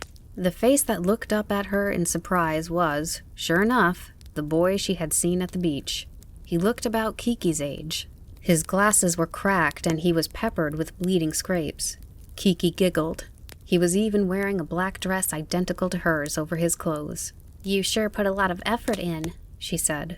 "Right down to my witch dress." The boy stood up with a frown, tore the dress off, blushed furiously, and hung his head. "You caused a lot of trouble for me." Kiki thumped the handle of the broom into the ground, exaggerating her anger. In truth, seeing him imitate everything about her cracked her up more than it made her mad. "I'd like you to say you're sorry, at least 1,000,000 times." The boy said nothing as he backed away, bobbing his head apologetically. "What's your excuse? Surely you weren't born yesterday, Mr. Thief." "No, of course not. It was for research," the boy protested. "What do you mean, research?" Kiki raised her voice harshly. "Don't yell like that. I'll tell you. My friends and I have an aviation club in town. We're trying to come up with new ways to fly. Right now we're split into 3 groups in a research competition. One group is focusing on flying shoes, one is working on flying carpets, and the last one is doing witches' brooms." "So you're in the broom group?" Kiki looked him directly in the eyes, and he blushed and nodded. "That's why I was near your shop today. I heard you talking with the baker, and I rushed over to the beach to find you." "You wanted to fly my broom, huh? Well, it would never work. Even with the broom, you would never be able to fly. I can because I'm a witch. In other words, the blood running through here is different." Kiki thumped her chest once. "So your blood makes you fly?" The boy's eyes widened as he looked at her. "Ew, that's a weird way to say it." She burst out laughing without meaning to, then composed herself and murmured with a straight face. "But I do wonder how it works. I don't know myself." She gazed up at the sky and cracked another smile. "But the broom makes a difference. If you're going to do research, at least use a broom that's easy to fly with." "What is this thing?" "It's no good? I made it. I tried to make it look like yours, but..." "It's awful. It herks and jerks so much that my bottom hurts. If it were a horse, I would have tried to rein it in. And I embarrassed myself in front of all those people, too. Now give me my broom back." "Oh, no!" Kiki wailed when she saw her broom. Her mother's hand-me-down lay on the ground, snapped in 2. "What'll I do?" She picked up the pieces and cradled them. "Sorry." The boy plunged his head down in apology. "This was my mom's broom. She gave it to me when I left home, and it was so easy to fly on," Kiki said, her voice full of tears. "Sorry," the boy said again in a tiny voice. Then he stood there with his shoulders slumped, hanging his head. "Oh well," Kiki finally said hoarsely. She might not have liked it, but there was nothing she could do about it. So she pushed the tears that threatened to overflow back down into her heart. "I'll make my own broom. I've made one before, so I think it'll work out. I doubt it'll go as smoothly as this one right from the start, but I'll master it eventually." I've studied a lot about how to fly smoothly. There might be a way I can help you," the boy offered timidly. "I appreciate the thought, but this is a job for a witch," said Kiki proudly, puffing out her chest. "Being able to fly isn't always easy, huh?" "Yeah, although not being able to fly must be hard too," Kiki said, finally smiling at him. Fall was more than halfway through, and cold winds continued to blow every day. The withered brown trees lining the streets had long lost all their leaves, and the dried-up town of Koriko gleamed clear and bright outside the window of Kiki's shop. As the wind blew between the concrete buildings, it cut sharp like a knife, then stopped suddenly before whipping up again. And with each gust, Kiki's humbly constructed shop creaked and shook. I wonder if they already had their first snow back home. Listening to the wind, Kiki remembered what the beginning of winter was like in her hometown. One day it would suddenly grow cold, and when you looked out the window, the mountains beyond the northern forest would be obscured behind white, as if a lace handkerchief had been draped over them. That whiteness would come down, down, closer and closer until it covered the entire town.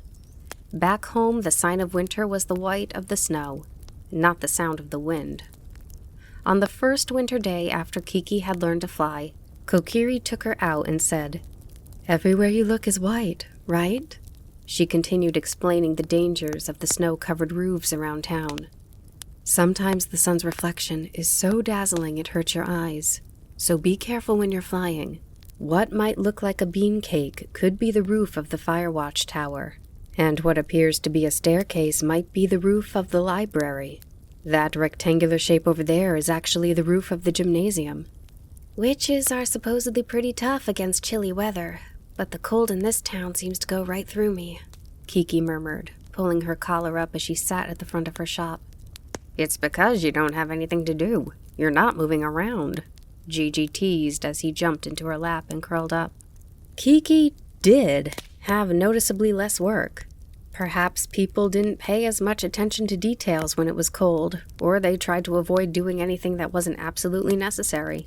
At times like this, I just want to wrap up in a blanket, drink something warm, like saffron tea, and talk with Mom. Remembering the relaxing smell of the yellow drink, she missed her mother. I wonder when's the best time to plant saffron, Kiki murmured to no one in particular. She regretted not learning how to grow the herbs Kokiri made every year. For the hot pepper compress, do you boil them or sauté? She always used to tell me that there's something you can put in a soup when your stomach hurts. What was that? Kiki tried to recall things her mother used to do, but she couldn't remember the details. Why was I so annoyed by everything she said? Kiki frowned and lowered her eyes. Suddenly she felt a gust of wind. When she looked, the door had opened a crack and 4 eyes peeked in. Then came a whisper. "I heard when a witch's cat gets cold, their eyes shine like a blue-green flashlight, but that's a lie. They're not different from any other cats." "Where? Let me see. Oh, you're right. Then maybe it breathes fire? The older boy next door said you can use a witch's cat instead of matches." Gigi knowingly exchanged a glance with Kiki, then turned toward the cracked door, widened his eyes, opened his mouth as big as he could, and exhaled. "Ha!" "Whoa!" Someone yelped, and the door slammed shut. Kiki and Gigi listened to the nervous voices outside the shop. "Did you see that?" "Yeah, but you couldn't use it instead of a match. Or a flashlight. His eyes didn't shine at all. Yeah, he's just a normal black cat." Little footsteps pattered away. "Well, excuse me for being a regular old cat," Gigi grumbled. "Ugh, it's so annoying having these neighborhood kids peeking in all the time." He curled up in Kiki's lap again. "Must be tough being so popular," Kiki teased. "What if you went along with it and dressed up strangely? You could dye your paws red or wear sunglasses or something." Gigi shot her a reproachable glance and then made up his mind to ignore her altogether. A little while later, the phone rang. "Oh!" Kiki exclaimed. "Maybe it's a job? It's been a while." When Kiki answered, a voice spoke slowly. "Is this Kiki's delivery service? Well, I have a request. I'm an old lady. Oh, one moment. I was holding the phone with my head against my shoulder, and it almost fell. Both hands are full because I'm busy knitting. I'm an old lady. The address is 224 Silverberry Street. Come, please." "All right, I will," Kiki started talking slowly herself. Kiki and Gigi flew over right away, and when they got there, 224 Silverberry turned out to be on a smaller stream that branched off from the big river. The little house had a little pier painted sky blue. When they went inside, they found that the old woman was little too. She sat on a chair knitting. "Oh, please, wait a moment. This belly band will be done in a jiffy." She spoke slowly, and her mouth seemed to move in sync with her knitting needles. "I said I could make it in no time. But then my son went and said, 'I don't need that stupid thing.' He's still in his rebellious phase. Oh, it's finally done." Once she snipped the yarn with her scissors, she rotated her neck and shoulders. I'm pooped." Then she looked Kiki in the eye and suddenly spoke at a normal speed. "By the way, Miss Delivery Girl, how's your stomach?" "Oh, I just ate, so I'm not hungry." Kiki bounced on her toes to show she had energy. "No," the old woman said. "I'm asking if it hurts." "Not at all. I'm in great shape. I can fly anywhere, no matter how far." "It's when you feel that good that you have to be the most careful. Don't let your stomach get cold. It's best to always keep it warm. Take very good care of it. Your stomach is the center of the universe. And for keeping your stomach warm, nothing can beat a belly band. The best way to knit a belly band is using all different colors of leftover yarn and tying lots of knots. They're so warm, right? Don't you think?" The woman nodded in satisfaction without waiting for Kiki's reply, and then looked at Gigi, who sat at Kiki's feet. "Oh, and what about you?" Gigi answered with a rumbling noise in the back of his throat. "Oh, no. That sound is proof your stomach's chilly. I wonder if I have a belly band somewhere around here that will fit you." The old lady looked around. Surprisingly, every object in the house was wearing a woolen belly band. The phone, the coffee cups, the pots, the medicine bottles, the kettle, the thermos, the tea caddy, her boots, the potted plants, her walking stick. "Oh, yes. That one'll work." The woman stood up and removed the thermos belly band. "A magic bottle that keeps soup hot and a magic cat, same thing. Plus, this belly band is a magic belly band too. It has polka dots on one side and stripes on the other. It's perfect." Her mouth wrinkled into a delighted smile as she put the band on Gigi. The knit belly band was a mix of peach tones. The polka dot side looked like apricot flowers in full bloom, and the striped side was like a spring mist at sunrise. "Oh, how pretty!" Kiki exclaimed. Then she said to Gigi, "It looks great against your black fur." But Gigi didn't seem to care for it. He stuck his tail straight, turned his head in a huff, and walked away. "I'll knit one for you too," the woman said somewhat apologetically. "It's not much for a delivery, but it would help me out if you'll accept 2 belly bands." "Of course, that's fine." Kiki smiled with a nod. The woman smiled too, and said, "You won't have to worry once you have a belly band. There's no better, cheaper way to stay healthy. Just the other day I recommended it to the mayor. You want people to think you're an upstanding citizen, right? Better hide your flaws with the belly band. And did you know that all the animals at the zoo got stomach aches from chilly tummies? I even recommended they give them belly bands. But the zookeepers are like my son. They never listen to me. Still, I don't care what they say this year. I'm knitting a bunch and taking them over there." The old woman had beads of sweat on her little face. "Oh, I see." Kiki pointed at the pretty belly band the lady had just finished knitting. "You must want me to deliver the elephant's belly band." It had blue and white stripes that looked like a mix of clouds and sky, and it struck her as awfully big. "No, this is for my son. He's a putt-putt boat captain. And he left early this morning saying he had something very special to ship. You know the Morimo Peninsula, all the way at the edge of Koroko Bay? Over there. And the precious cargo, well, it's fancy wine and bottles so big you need both arms to carry them. And supposedly, if you don't take extra care when transporting them, the wine will go bad all at once. Kabam! Do flavors really make sounds like kerbam? I've never heard one like that before. The old woman twisted her lips in thought and then continued. Morimo Peninsula has 2 mountains, right? I guess that's why they thought it would be less rocky over the water. But the sea has mountains called waves, and far more than 2. I wonder if they'll be all right. The old woman paused for a breath but didn't wait for Kiki to reply before starting up again. This is where the request for you comes in. My son's boat is a white bolt called Tay-Tay. Lately she's gotten old, like me, and instead of saying putt-putt like a normal boat, she steams and says, Phuket, Phuket, like she's yawning.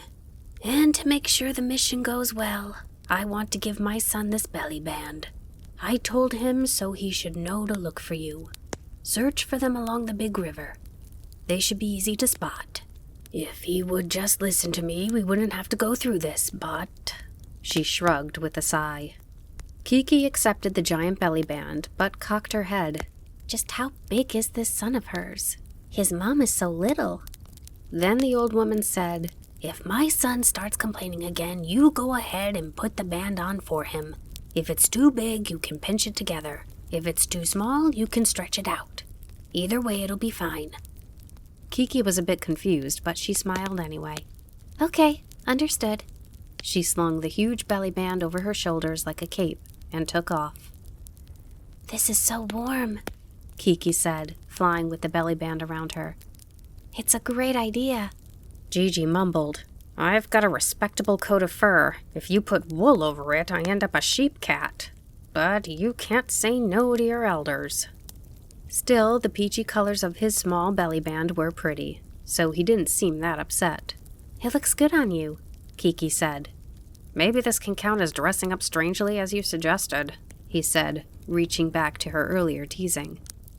Where the big river met the sea, there was a bay. 2 large passenger ships were at the wharf, and another was being pushed into anchor by a tugboat. Countless smaller boats sailed around the area. Weet, weet, weet. Kiki heard a whistle blow some sort of signal. Out ahead and to her left, the Morimo Peninsula extended in the shape of a woman's lips. From high up in the sky, everything seemed to be moving so slowly that Kiki grew impatient. She periodically stopped to hover and look for a boat named Tay-Tay. When she couldn't find it in the port, she went farther out to sea. The wind began to blow stronger, whipping up from below. The number of boats fell off suddenly, so there was only a sprinkling here and there. In the distance, she saw what looked like a putt-putt boat. When she got closer, she heard the yawn like, Phuket, Phuket, coming out of the smokestack along with the steam. Though the paint on the boat's side was coming off, she could still make out the name Tay-Tay. Kiki called down from the sky, Miss Tay-Tay, Mr. Captain, I have a delivery for you. The sailors on the deck, gently carrying a load of bottles, jerked their heads up. I'm from Kiki's delivery service. May I land? Sure, go ahead. The captain poked his head out of the wheelhouse and waved. Then he abruptly lowered his voice. But please land softly so as not to startle the cargo. Oh, I thought you were transporting wine, but it's some kind of creature? Kiki lowered her voice and quietly touched down on the deck. The gathering of sailors stared, startled to see a girl flying out of the sky, but Kiki was even more surprised. The only big stomach she had imagined was the captain's, but all the sailors on the ship had perfectly round, puffy bellies, too. Looking around, Kiki said, Captain, I have a delivery from your mother. It's a toasty belly band. What? The captain said, exasperated. My mother is awfully stubborn. The sailors exchanged glances, as if to say, There's no stopping that old woman. I think this is too big for your stomach, though. Kiki spread out the blue and white belly band, which looked even prettier out at sea. You'll be swimming in it. She said to pinch it together, but even if I did that... What a thing to say. It's not for me. This belly band goes around the boat's smokestack, because she started saying, Phuket, Phuket, even though she's a putt-putt boat. My mother thinks it started because the smokestack's belly caught a chill. That's why she says a belly band will solve it. But I can't keep up with her nonsense. It's for the smokestack? Kiki looked up blankly at the stack. Aha, In that case, the size makes sense. The captain scowled. Mother won't rest until she's warmed every belly in the world. What am I supposed to do? Take a look at this. I actually listen to what she says, and here's what happens to me.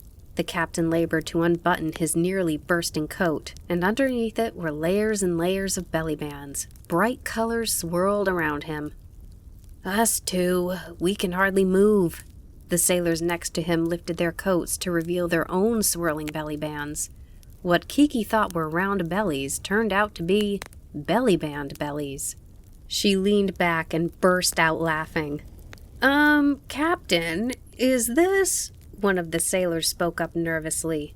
You're the Kiki's delivery service that gets buzzed about in town, right?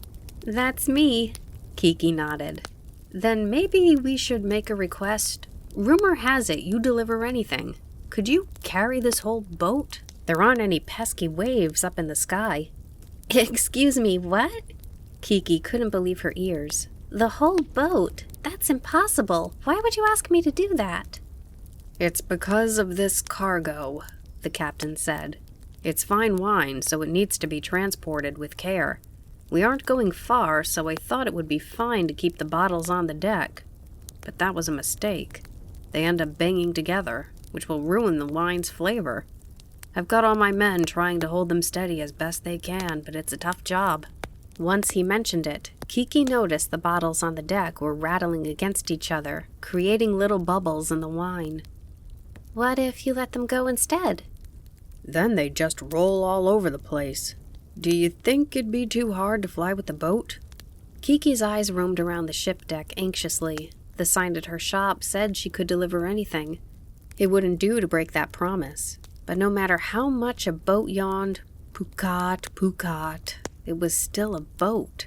She couldn't simply pick it up and carry it. Well, the idea is that the bottles can't bump into each other, right? Kiki looked back and forth between the sailors' puffy stomachs and the bottles that were puffed in the same way. Yes, that's right. It seems simple, but on a boat it's hard. Then I might have an idea. We can solve two problems at once. What's your idea? The captain and his sailors all leaned in. But you'll need to go against your mother's advice. Kiki eyed the captain. Let's have my mother look the other way. The captain grinned and shrugged. In that case, Kiki said, raising her voice, what if you all took off your belly bands and put them around the bottles? Then you'll be able to move around better. Plus the bottles won't bang together and the wine won't go bad. Oh, I see. The captain began to take off his belly bands at once. He pulled them down around his feet, and his round stomach disappeared. The sailors weren't about to be left out, so they began removing theirs too.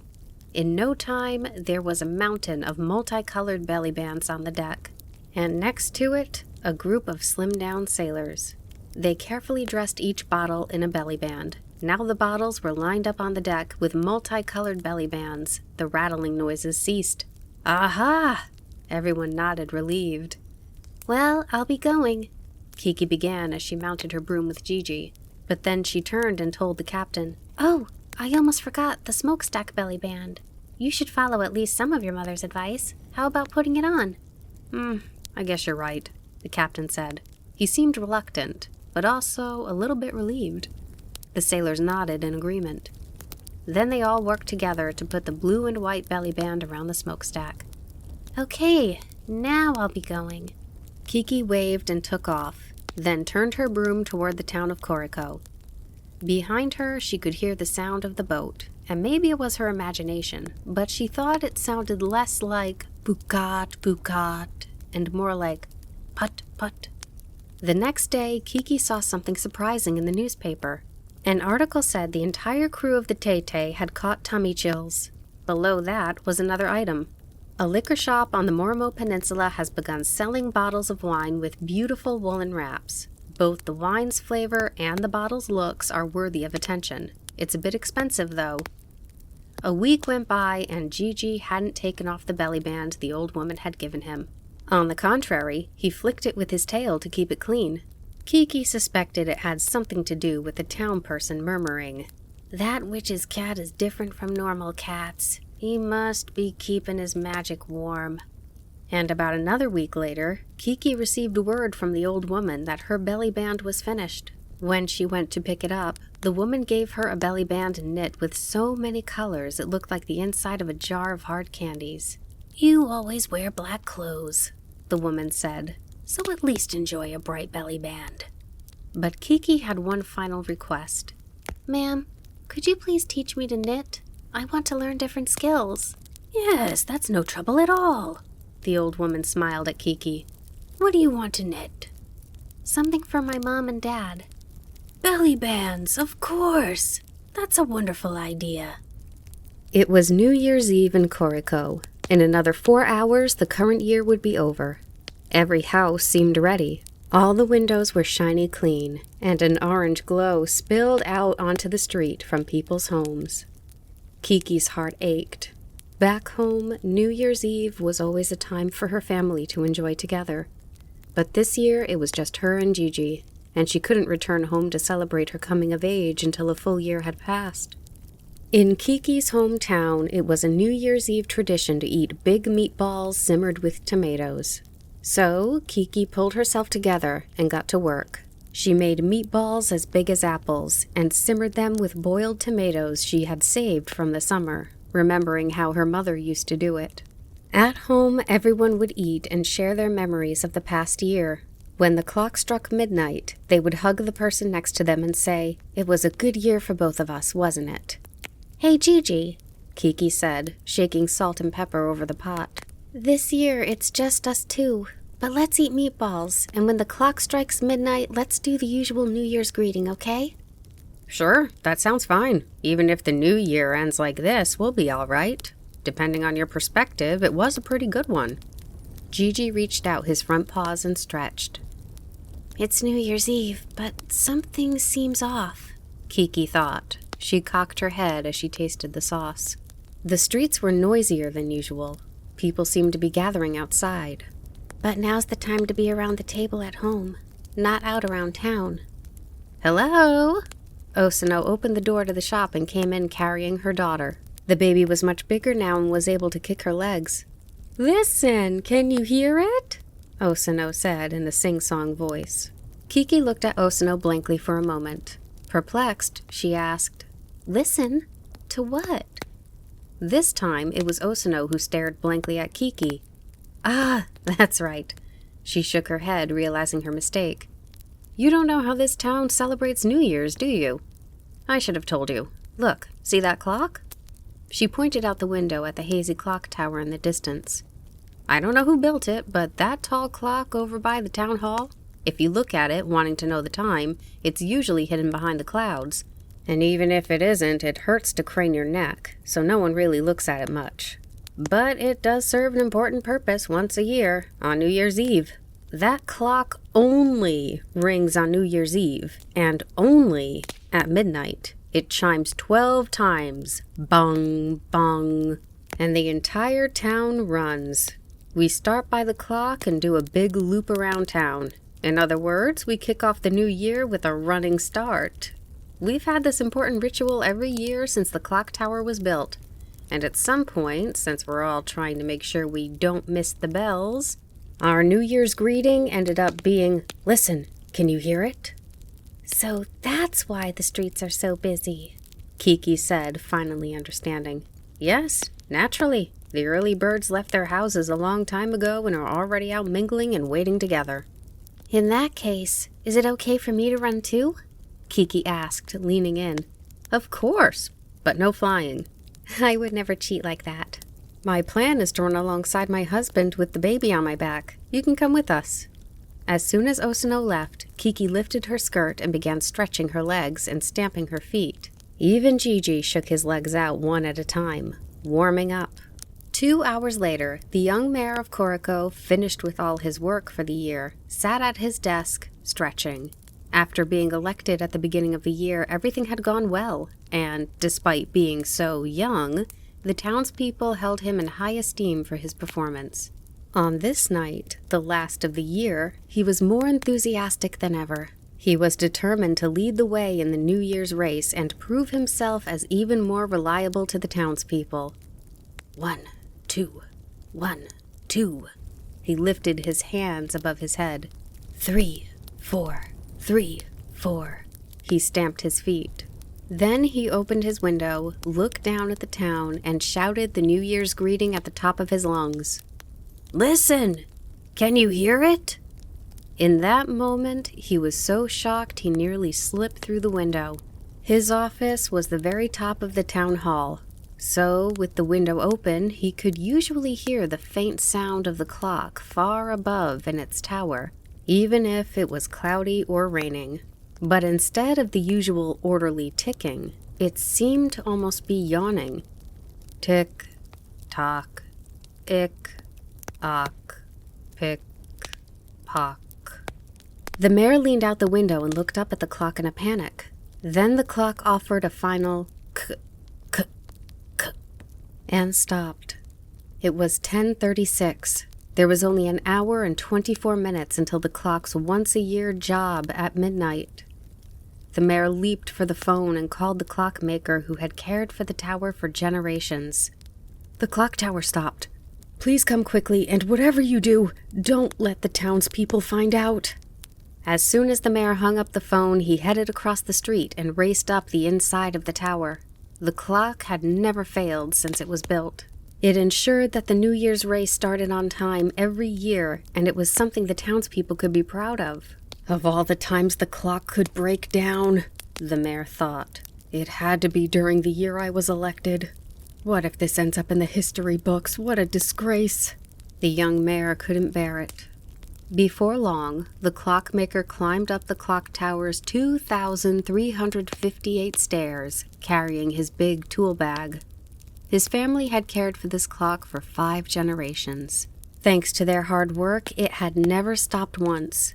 But now the clockmaker wondered whether he had made a mistake during the pre-New Year's maintenance round last week. His heart began ticking as loudly as the clock did when it was in working order. Though pale in the face, he got straight to work on the repairs.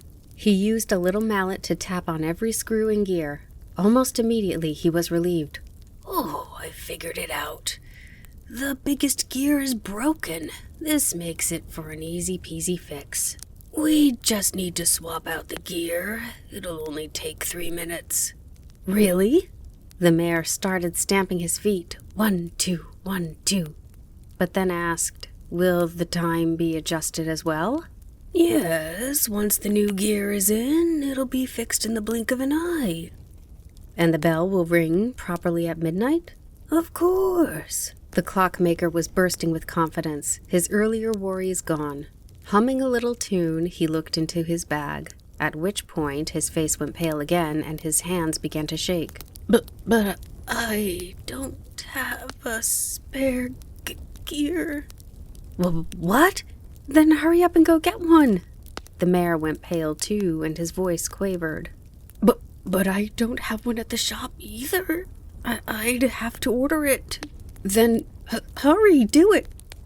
But it takes 53 days.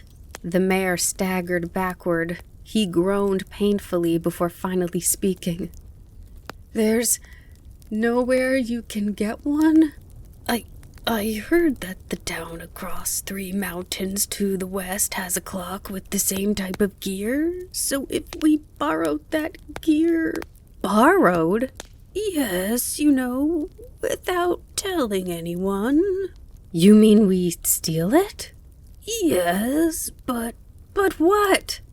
But we don't have a thief. What are you talking about? You'll do it.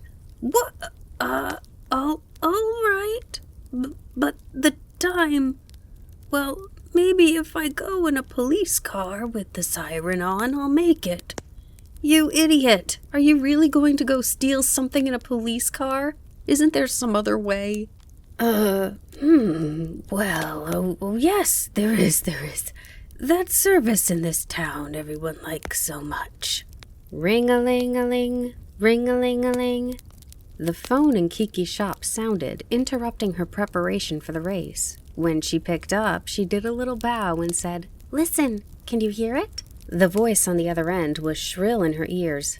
I'm not worried about listening or hearing right now. This is the mayor. I'm told you deliver things. but I wonder if you can pick things up as well. There's no need to snap. My business is deliveries, so if I can take something from here to there, I can certainly bring something from there to here, Kiki replied in annoyance. This time, the mayor spoke a bit more politely. Oh, that'll be a big help. In that case, would you come as fast as you can to the top of the clock tower? Kiki grabbed Gigi and flew into the sky, grumbling. This was the one night she didn't want to be flying. She wanted to run on the ground with everyone else. When she looked below, masses of people were already waiting outside the town hall for the clock to strike midnight. To leap straight into business, the mayor said hurriedly the moment she arrived. The biggest gear in this clock is broken. Do you think you could go to the town across 3 mountains to the west and, swipe one as soon as possible, if you please? Swipe? Kiki's eyes grew wide. The mayor slumped his shoulders and said in a low voice, In other words, to just borrow their gear in secret for a little while so the bell can ring at midnight. You mean steal it? Shh. That's not a very nice way to put it. We only want to borrow it. We'll give it back after. If that's all, then couldn't we just ring the bell? The clock is so high up and no one can see it very well anyhow. But the clockmaker replied regretfully, It was made so the bell won't ring unless the hands move to the 12 o'clock position, as troublesome as that is. Then what if you just clap your hands to announce the midnight hour, Mayor? That's no good. He shook his head firmly. We can't simply change such a long-standing tradition. If we do that, who knows what could happen? People might twist their ankles or break out in hives. I'm begging, won't you please go? We're running out of time. The mayor said, his face blushing red and going pale in turn. Then he furrowed his eyebrows and practically sobbed as he looked at Kiki. This guy, thought Kiki, pursing her lips. The next moment she flew off without a word. When Kiki flew west of Koriko and over the 3 mountains in a neat row, she found a town whose lights looked like a diamond necklace laid along the valley. Hey Kiki, are you sure this is a good idea? Gigi asked, clinging to her back. We're not gonna get caught? We don't know unless we try. Maybe if we explain the situation, they'll actually let us borrow it for a little while, Kiki replied, mostly to convince herself. The town was tiny, so she spotted the clock tower right away. She landed on the top and crouched to avoid being spotted. Looking down, she was surprised to see a group of people waiting in the square below, just like in Koriko. On top of that, they all seemed to be watching the clock. Kiki quietly made her way down the roof and landed on the ground. The people were chatting excitedly, but while they did, they all stretched and bent the fingers in their right hand. In this town, do they exercise their fingers instead of their legs? Just then, an older man next to her smiled and said in a sing-song voice, At midnight, don't forget. It sounded just like Koriko's New Year greeting, Listen, can you hear it? What is everyone gathered here for? Kiki asked. What? You don't know? At midnight, we Pinky promised to have a good new year. That's been the tradition in this town for ages. He held up his pinky finger with a smile. Get ready, it's almost time. And, oh, I see you're carrying a broom. Still working on your New Year cleaning? Better hurry, he said playfully, pushing her shoulder. Stumbling slightly, Kiki made her way through the crowd and told Gigi, Let's go back. What about the gear? Gigi looked up at her anxious. Never mind that, let's just go, she said bluntly. But we were only going to borrow it for a little while. You're not going to ask? No, how could I? Kiki said sadly. If I borrowed the gear, this clock wouldn't strike 12. Then the people of this town wouldn't be able to make their pinky promises. What if everyone ends up fighting for the rest of the year because of me? But Koriko is in trouble too. What do we do? I'll try to think of something.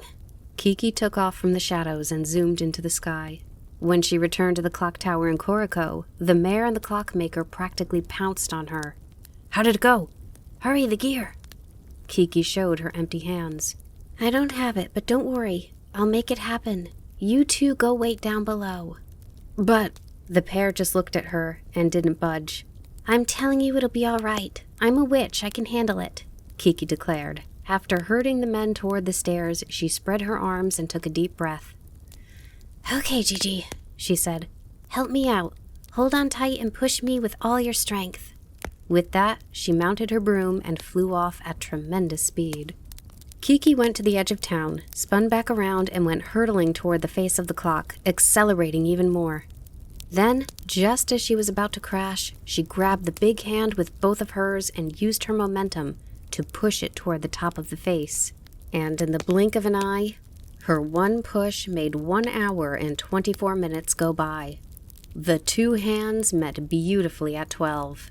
Bong, bong, bong.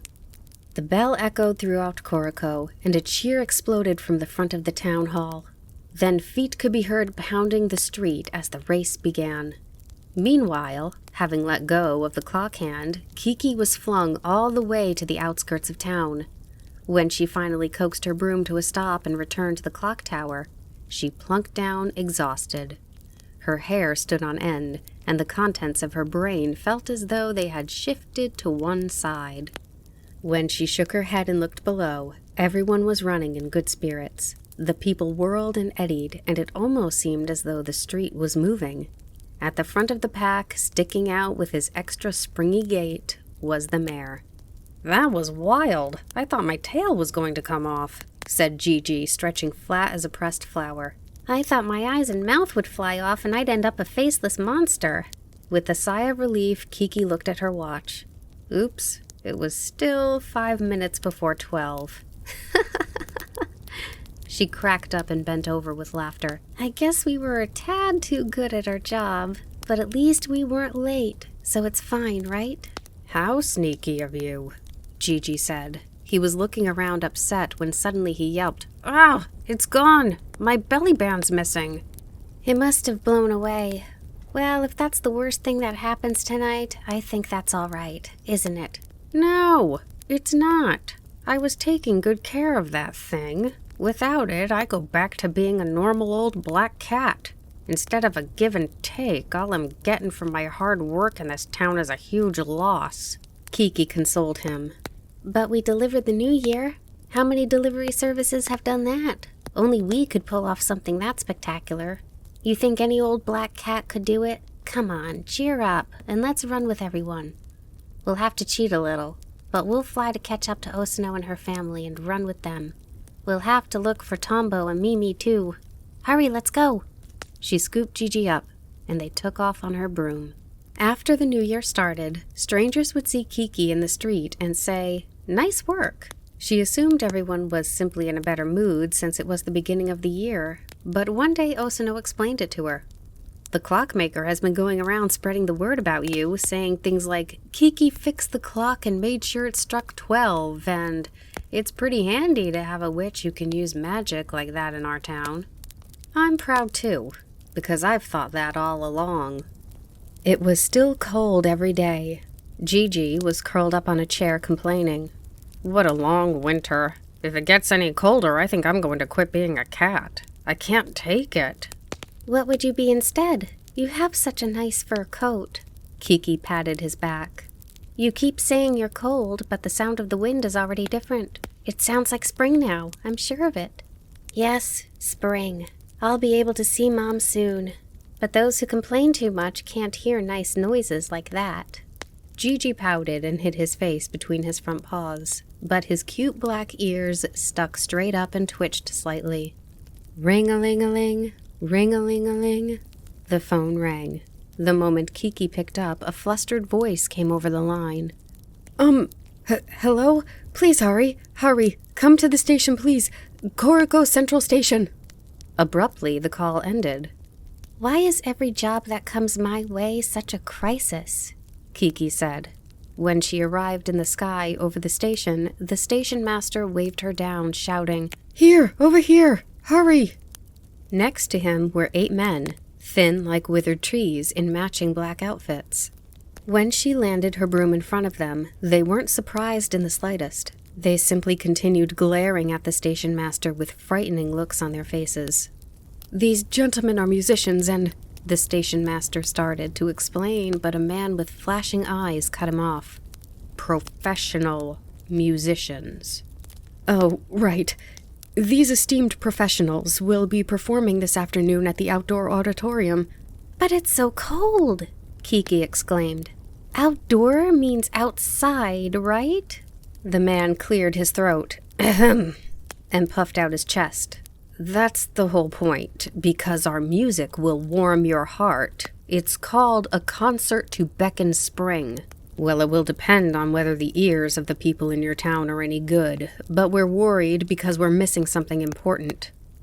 Yes, that's right. Miss, the thing is, the porters forgot to take their precious instruments off the train. It's quite a pickle. The station master removed his hat and used it to wipe the sweat off his forehead. Nearby, Kiki noticed 2 young men who must have been the porters hanging their heads. Oh no. She hopped up and down to look in the direction the train must have disappeared in. Yes, exactly. The train left with their instruments on board. Then please hurry and phone the next station. I'll go pick them up. The thing is, that train is an express, and after leaving here, it doesn't stop until the end of the line, the station master said, even more upset. So, what am I supposed to do? Would it be impossible for you to take them from a window of the moving train? It's the car at the very end. Oh, there's no chance of that, Kiki said a little louder than she meant to. But it's been done before. One time someone crept in through a window and stole a bundle of money. Well, isn't that awful? Why not borrow some instruments instead? We must have some in town. I thought of that, but... The station master looked at the men. That's unacceptable, one of them yelled. The mere idea is outrageous. We're not just any professional musicians. We can't make do with just any instruments. How could we perform with the kind of crude instruments that play even if a breeze so much as blows? The other 7 men scowled even harder with their narrowed eyes and nodded in agreement. They have eyes as icy as the north wind, but they say they're going to give a concert to beckon spring? Kiki grumbled under her breath. I'm not sure I like these guys. I feel bad for the north wind, Gigi murmured into her ear in a similar spirit. It's your fault for not removing them in the first place, one skinny man said. We wrote to Koriko Station on them clearly, so it wasn't our mistake. All the blame lies squarely on you, Mr. Station Master. The station master looked at Kiki as though she were his only hope. The porters were also watching her with desperation. She spread her arms and shrugged. If someone was counting on her, she couldn't say no. I don't know if I can do it or not, but I'll at least try catching up to the train. Hurry, the man ordered her. There's no time. We'll be waiting at the outdoor auditorium. Bring them by 3 o'clock. Got that? Kiki purposefully flew off without a reply. After quickly ascending, Kiki flew along the tracks. For a while, she soared through the northern part of town, but after she passed the fields and forests, the scenery became mountain after mountain and tunnel after tunnel. Hey, can you really pull off a stunt like this? Gigi sounded concerned.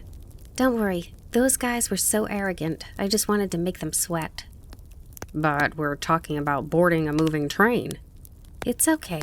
You're with me, Gigi. We'll figure it out. Huh? Gigi shouted. Oh, there it is. Kiki lifted herself off the broom for a moment and yelped. Ahead, the last car of the train slipped into a tunnel, like the tail of a lizard. I've got this, she shouted, and zoomed over the mountain to the tunnel's exit. Gigi, he said it's the last car, so I'll land on the roof and then you go in through an open window and unlock the back door for me. Soon the train appeared with a choo-choo. Kiki angled her broom and prepared to descend. You're landing on that tiny spot? Gigi sounded like he was going to cry. Kiki didn't need him to tell her how tricky this would be. As she tried to aim for it, the train's roof looked like a flying leaf. Ugh, I'm a witch and I don't even have a spell to make this train stop. There's no other way. Kiki shook the jittery thoughts out of her head and began her descent. Wind whooshed past her ears and both her hair and Gigi's tail stood straight up as if the sky were tugging at them. Ah, we're going to crash, Gigi shrieked. But that was the moment Kiki went gliding down, body and broom, and clung to the roof. The train continued running as if nothing had happened. Kiki scooted along bit by bit, hanging onto the roof of the swaying car, and peered into a cracked window. she spotted a mountain of luggage labeled to Koriko. There they are. Okay, Gigi, go in through here. I can't, I'll fall. Gigi shrank back and clung to the broomstick. No, in you go. Kiki grabbed him by the scruff of his neck and shoved him through the opening in the window. Branches of the trees lining the tracks on the mountain whipped at Kiki's body. She flattened herself out to let them go by, but then came the next batch. Hurry, Gigi, open the door, please. She stretched down and pounded on the back door. Suddenly, the train entered another tunnel, and everything went pitch black. The wind gusted past her with a tremendous roar, and Kiki could feel herself slipping. In a panic, she grabbed her broom and tried to find a handhold, but just as she did, she slipped off the roof. Gigi! Just barely hanging on, she kicked the train car. At that moment, the door opened and she tumbled inside. As the train exited the tunnel, bright light poured in through the windows. Gigi sat on the floor as if his legs had given out from the fright. All he could do was stare at Kiki in shocked silence. There was a whole mountain of bags in the car, but the 8 instruments were in oddly shaped cases, so she could tell them apart from the other things right away. Even so, it was a lot of luggage. How are we going to carry all this?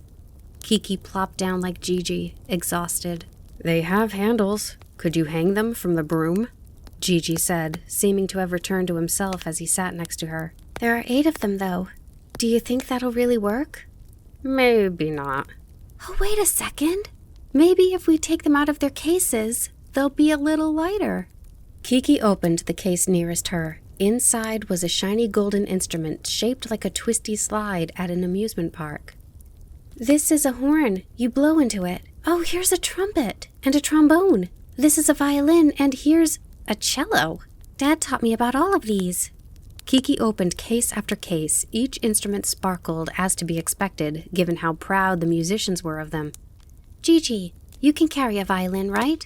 I can carry the cello. Let's thread the brass section from biggest to smallest like a necklace and hang it from the broom. We can use bits of the string from those packages. Kiki exclaimed busily as she began to connect the instruments. Then she tied them to her broom and said, Okay, Gigi, time to go. Hop on the back. Kiki straddled the broomstick, holding the cello against her lap with her right hand and the bow in her left. The violin was bigger than Gigi, but he held it with all 4 of his paws and sat with his tail wrapped around the broom's brush. And we're off. Let's go. Kiki shouted and flew out the open door. The brass instruments took off one by one behind her. Pre-pre-poo-poo-pre. As soon as the wind hit them, the horns began to make noises. Surprised by the sounds, the passengers of the train looked out the windows, pointing and yelping. Ha! Kiki exclaimed. You never know what can happen in the sky, and this is pretty special. Riding the rush of confidence, Kiki began to play the cello in her lap. Gigi plucked the violin strings with his claws. It was the first time playing an instrument for them both, so the sounds were squeaky and screechy. It was bad enough to rattle the teeth of anyone listening. The brass instruments continued making bizarre sounds in the wind, like pigs or people snoring. But once the breeze from the south mixed in, it became fun and rhythmical. Kiki wove this way and that, climbing up and dove down, trying out all different sounds as she headed back to town. Meanwhile, the outdoor auditorium in Koriko was full of people. It was already 10 minutes past 3, the time when the concert was supposed to have started. A poster reading "A Concert to Beckon Spring" hung at the center of the stage, and below it, the 8 musicians sat in a row, with their sharp features facing the audience. They may have looked composed, but inside they were terribly nervous about whether Kiki would manage to deliver their instruments or not. Most anxious of all were the station master and the porters backstage. "We're so cold, so please start already," someone from the audience shouted. "We're going to freeze. Aren't you supposed to be beckoning spring?" Someone else jeered, and everyone laughed. One of the musicians stood and said, "The performance will begin momentarily. Please wait with open ears. Though it's cold outside, once we start to play and the beautiful sounds come forth, spring will warm the hearts of anyone listening. We're currently dedicating a prayer in preparation." The musician gazed out over the audience and then cleared his throat in a haughty way. Ahem. The other musicians hid their irritation by clearing their own throats, then bowed their heads and pretended to pray. The audience thought disrupting them would be unkind, so they quieted down and bowed their heads as well. Then came a faint sound. Fwa, fwa wa pra, wa wa hurrah, ya yara. From between the clouds, beyond the mountains, over the big river, and towards the sea, came a sound like a whisper, an invitation, a secret. It was as if the prayer had worked and spring was on its way. The audience and musicians all looked up, one after the other. Something in the sky was catching the sun's light and shining brightly. It swung and swayed as it approached. Fwa, fwa, pra, ko-ree, wa, hurrah, poo-ree, ya, yara. The people huddling into the collars of their overcoats, the people curled up in balls, and the people hugging their knees. They all stretched out. It was as if the beautiful approaching sounds were pulling them closer to spring. But the musicians on the stage were shocked. They exchanged looks, blinking furiously, and whispered, "Who could be playing them?" Soon the gleaming cluster in the sky was easier to see. Of course it was Kiki on her broom with Gigi, and the string of brass instruments like a necklace of light. The flustered musicians stood and disappeared backstage so they could receive their instruments the moment Kiki landed and begin the performance. The station master and the porters waved their hands with all their might to signal her, but Kiki pretended not to notice them. She was having too much fun playing the cello along to the brass noises. She turned around and said to Gigi, "Let's fly a little more." "Sure, considering the train door might not have opened at all, I think they can wait a little longer." Gigi was holding the violin and seemed in no hurry either. Below, the audience whispered, "Oh, I see. This is a wonderful concert. I never expected music to come raining out of the sky." Some people simply closed their eyes in bliss as they listened. Others waved at Kiki. Some moved their feet to the beat. "I have to get ready for spring." "Yes, this year I think I'll put violets in my hat." Everyone was excited as if spring had already arrived. Before long, someone began to clap, and soon a huge round of applause echoed on and on. "Okay," Kiki finally said. "I'm going to land." She reeled in the brass instruments so they wouldn't hit the ground and get scuffed. Then she made a smooth landing backstage where the station master, the porters, and the musicians were waiting. When the audience could no longer see Kiki, they clapped even louder and offered a standing ovation. Meanwhile, behind the stage, the musicians pounced on her impatiently. "How slow!" they complained as they set about removing their instruments from the string. "It was the wind's fault," Kiki said calmly. The musicians grabbed their instruments and dashed out onto the stage, but the audience was already on their way to the exit. "Excuse me," the musician called out, and one of the concert-goers turned around. "Thank you for the delightful music," the concert-goer said. "It was a great idea to have that sweet witch deliver it from the sky. Please visit our town again." Hearing that, all 8 musicians' jaws dropped. Kiki and Gigi mounted the broom and flew off to return to the shop. "Hey, Kiki, did you get anything as a thank you?" Gigi asked. "What are you talking about? I had so much fun. What could I possibly ask for after that?" she said, turning to him in surprise. "Yeah, you're right." Gigi nodded and stuck his ears straight up. "I can still hear the sounds of spring." "That's because those are the real sounds of spring." Kiki looked at the town of Koriko, spread out below. "I've been here an entire year." Spring was in full swing in Koriko. Kiki pulled a chair over to the sunny window and sat, hugging her knees. When she looked up at the sky, it was vaguely hazy with sunlight, as soft as baby's cheeks. "The day after tomorrow will be exactly a year. We can visit home." Kiki had been murmuring this to herself all day. As the year mark approached, she strangely felt both happy and nervous. "Yep," Gigi said. "There's just 2 days left, today and tomorrow. There's nothing you need to get ready?" "I mean, it doesn't have to be exactly a year." Hearing that, Gigi paced restlessly, slapping his tail against the floor. "What's wrong, Kiki? You were looking forward to visiting so much. Now that day's practically here, you're so indifferent about it." Kiki stared at her knees, grabbed her skirt, and stretched her legs out at an angle with her toes in line. "Do you think I've changed? Do I seem older?" "You're taller." "Is that all?" "I don't know." Gigi shook his whiskers in annoyance. Do you really think I came of age? Kiki asked. What are you saying? It's been a year. Gigi looked at her in surprise, but then cocked his head and consoled her instead. I think you've done a fine job. Thanks, Kiki said quietly. Kiki had followed in her mother's footsteps, as daughters often chose to do. She decided on her own to live in Koriko, and even began her very own business, Kiki's delivery service. There had been many challenges, but she had done her best, yet now she was unexpectedly anxious. Have I really succeeded? Before she became of age, she might have bragged to everyone. Look at all I've done. Aren't you proud of me? But now she didn't feel very confident, even with Gigi telling her she did a fine job. She needed someone else to confirm it was true. You're not saying you want to put off going home, are you? Gigi gave her a sideways glance. Of course not.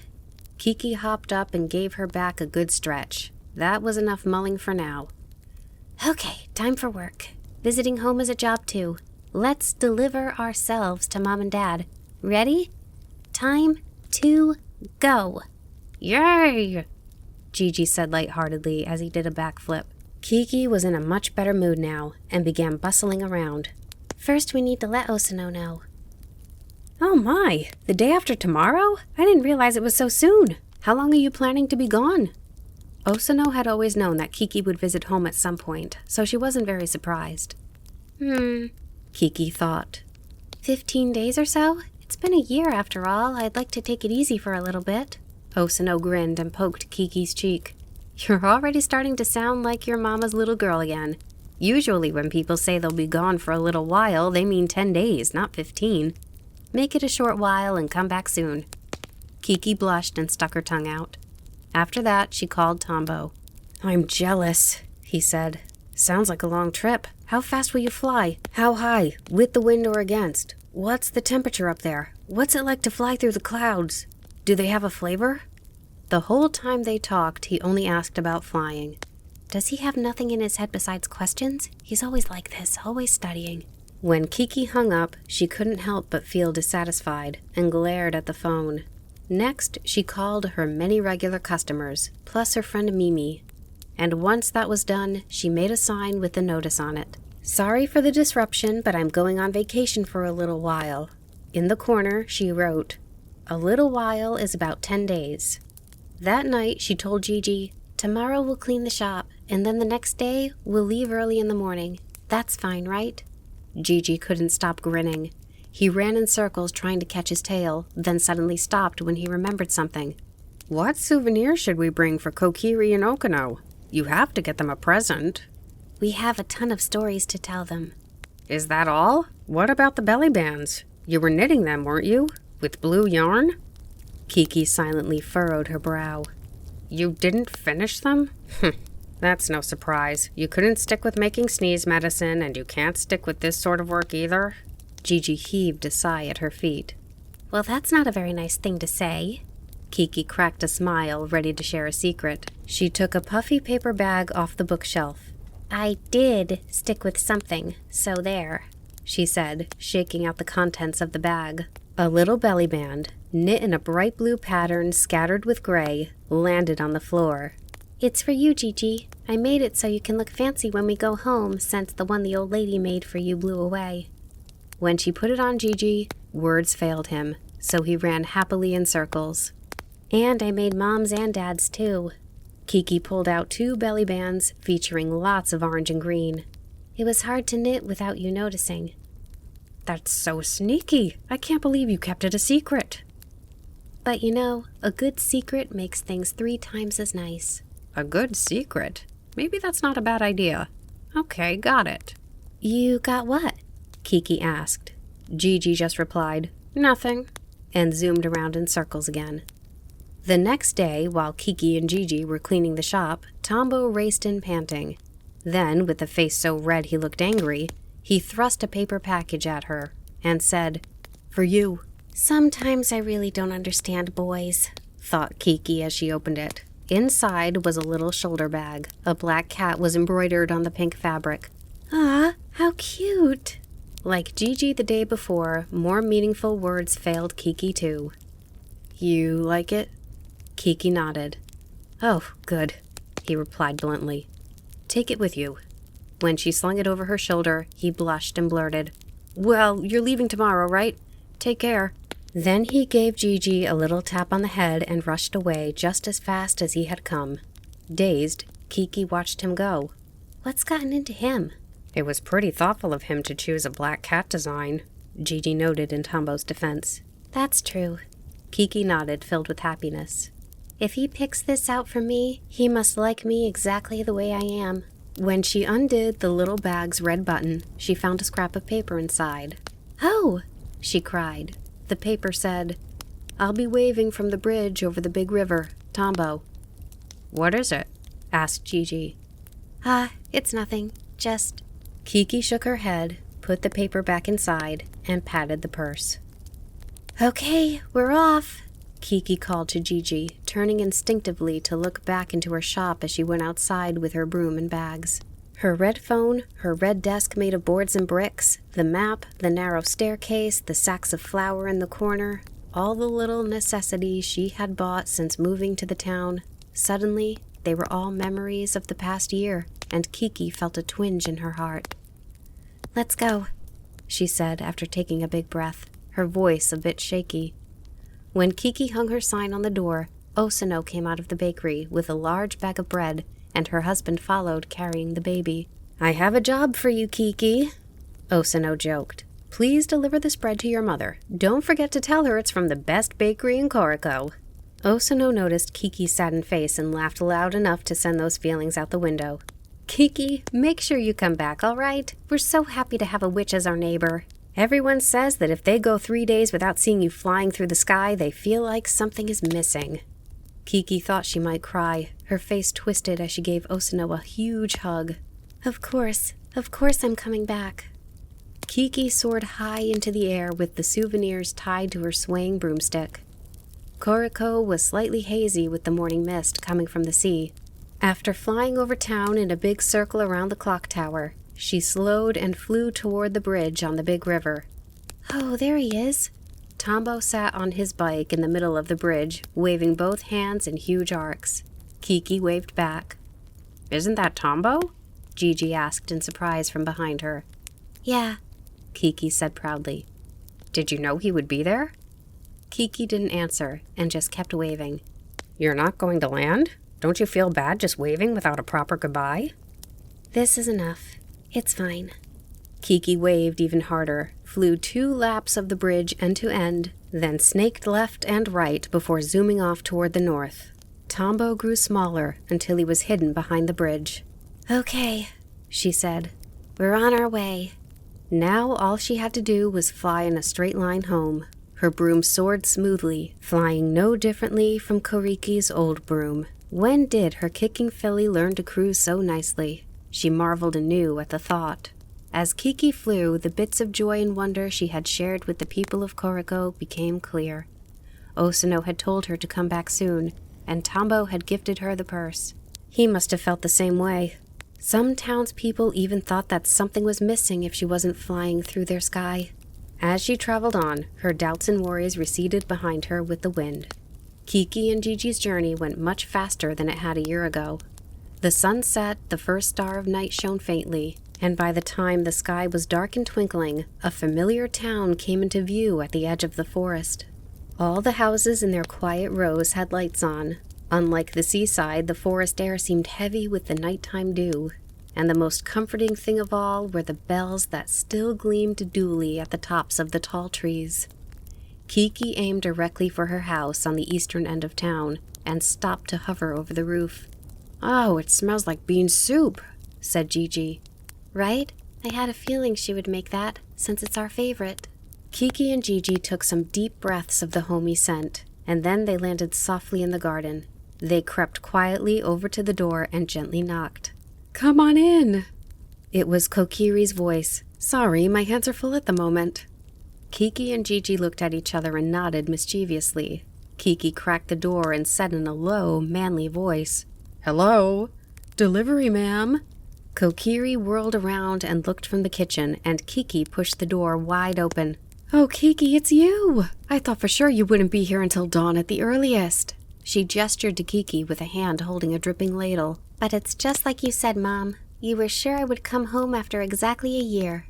That's right. Kiki left her bags and broom by the door and ran to her mother. Well, well, well, Kokiri repeated, putting her hands on Kiki's shoulders, and every time she said it, Kiki nodded. Okino came out of the next room and stood back watching the gleeful reunion with a smile. After a little while, he finally entered the conversation, joking. I sure hope you didn't forget about me. Oh, Dad, I'm home. Kiki threw her arms around his neck. After the rush of happy squealing and fussing came the chatting. Kokiri said something, then Kiki, while Okino and Gigi simply watched in astonishment. Could that many words really fit inside the two of them? Kiki brought out the bread from Osino and showed them the belly bands she had knitted. Wow, you learned how to do this? Amazing! Kokiri put the belly band on beneath her clothes right away and patted her stomach. Mom, I'm pretty sure that lady puts her own mysterious powers into the belly bands when she knits them. Lots of older people seem to have powers like that, Okino said, looking at the belly band in his hand. Just then, as if he had been waiting for the right time, Gigi stretched up and peeked out from the other side of the table. Then he gently dropped a light purple shell out of his mouth in front of Kokiri. Oh, you brought me a souvenir too? Kokiri asked in surprise. What? Gigi, you kept it a secret? Kiki yelped, even more surprised. He whispered in her ear, I picked it up last summer when we went to the beach. A good secret makes things 3 times as nice, right? And it truly was 3 times as nice. Kokiri set it on her palm, turned it over and over, and leaned in for a closer look. This is a shell, right? Is this the color of the sea? She asked. Yes, it looks just like the color of the sea at dawn, Kiki answered. Then Kokiri turned to look sentimentally at Kiki and Gigi and said, You've both come so far. Just the other day you were babies, and now look at you, all grown up. Hearing her mother say that, Kiki felt her heart quietly fill with pride. Kokiri answered the question Kiki had desperately wanted to ask, and it was then that Kiki realized Kokiri was the person she wanted to ask most of all. Mom, I've been thinking that witches shouldn't always rely on their brooms. Of course, with my new business, I'm usually delivering things in a hurry, so I need to fly. But sometimes it's good to walk. When you walk, you end up talking to all sorts of different people, even if you don't even want to, you know? I met Osino because I was walking. If I had flown to distract myself from how sad I was, who knows how I would have ended up. And when people see a witch up close, they realize that we don't all have pointy noses and gaping mouths. We can discuss things and maybe come to understand each other. Yes, you're exactly right. Kokiri nodded, impressed. Okino looked at Kiki with wonder-filled eyes, as if he was seeing his daughter for the first time. Starting the next day, Kiki lived just as she did when she was a kid. Those old habits come right back, huh? Kokiri laughed. Well, that's fine. It's 1 year versus 13 after all. Kiki drank tea out of her favorite teacup and primped to her heart's content in front of the mirror. At night, she slept hugging the same flower-patterned comforter she had been using since she was a baby, and every morning she didn't wake up until her eyes opened naturally. Whenever she had time, she walked around town. Everyone wanted to be the first to greet her. Oh, Kiki, you're back. Oh, Kiki, look how pretty you've gotten. Oh, Kiki, been a while. Come by for a chat. Kiki was so happy to have people who cared for her. You really can't beat home. But after 5 days of this, Kiki found herself thinking about Koriko. Osino's laughter, freshly baked bread, this neighbor and that neighbor who would talk to her through her open window, the tree-lined path along the big river, the smell of the sea, the tall clock tower, the smile of her friend Mimi.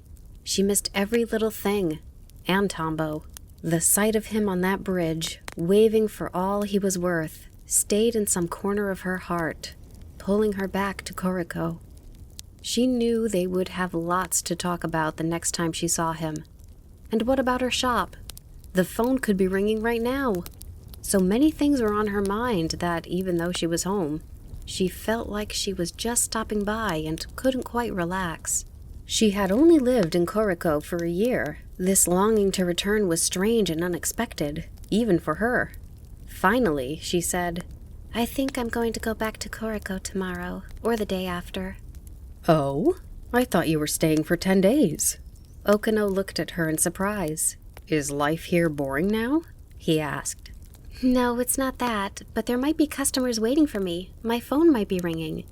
If you start to worry about things like that, there's no end to it. When you're here, you're here.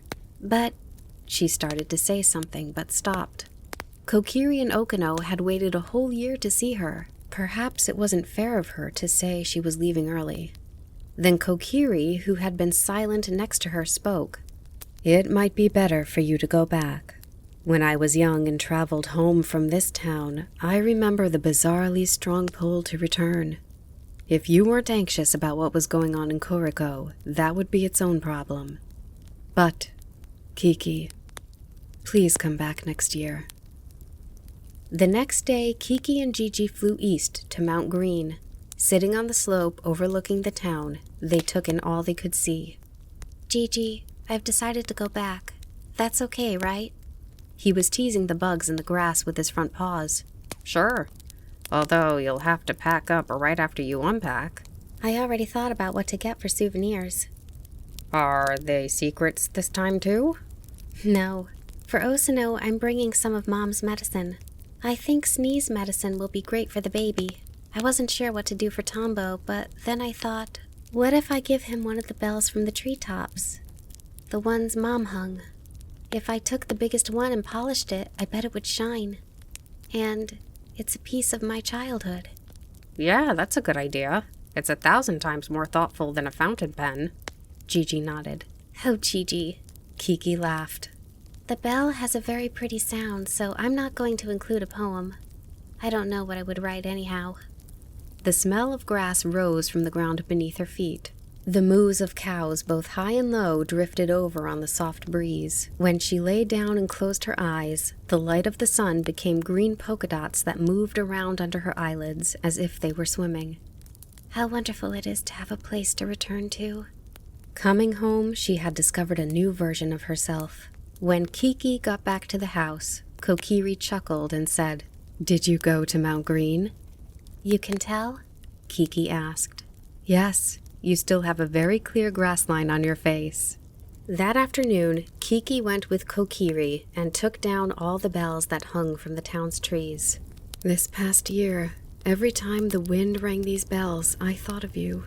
Kokiri smiled tearfully, her feelings complicated. It's sad to think I don't need them anymore, Kiki murmured. Kokiri replied, I'll put them away and take good care of them until you do again. Huh? Kokiri winked knowingly. For your daughter, I'm sure she'll be a little handful, just like someone I know was. She laughed. Kiki chose the biggest bell, polished it up, and wrapped it. Then she was saying goodbye to Kokiri and Okino once again. This time there was none of the tension of her coming-of-age day. See you, her parents said, waving with a smile. Kiki flew with Gigi straight for Koriko. As she glided, she could hear the bell ringing faintly in the bag hanging from her broom handle. It spurred her to fly even faster. Before long, she could see the shining sea, and the town of Koriko appeared with its tall, box-shaped and triangular buildings. Look, it's our town, Kiki shouted and pointed. Up ahead, the long shadow of the clock tower in the sinking evening sun stretched across Koriko, slicing it in half.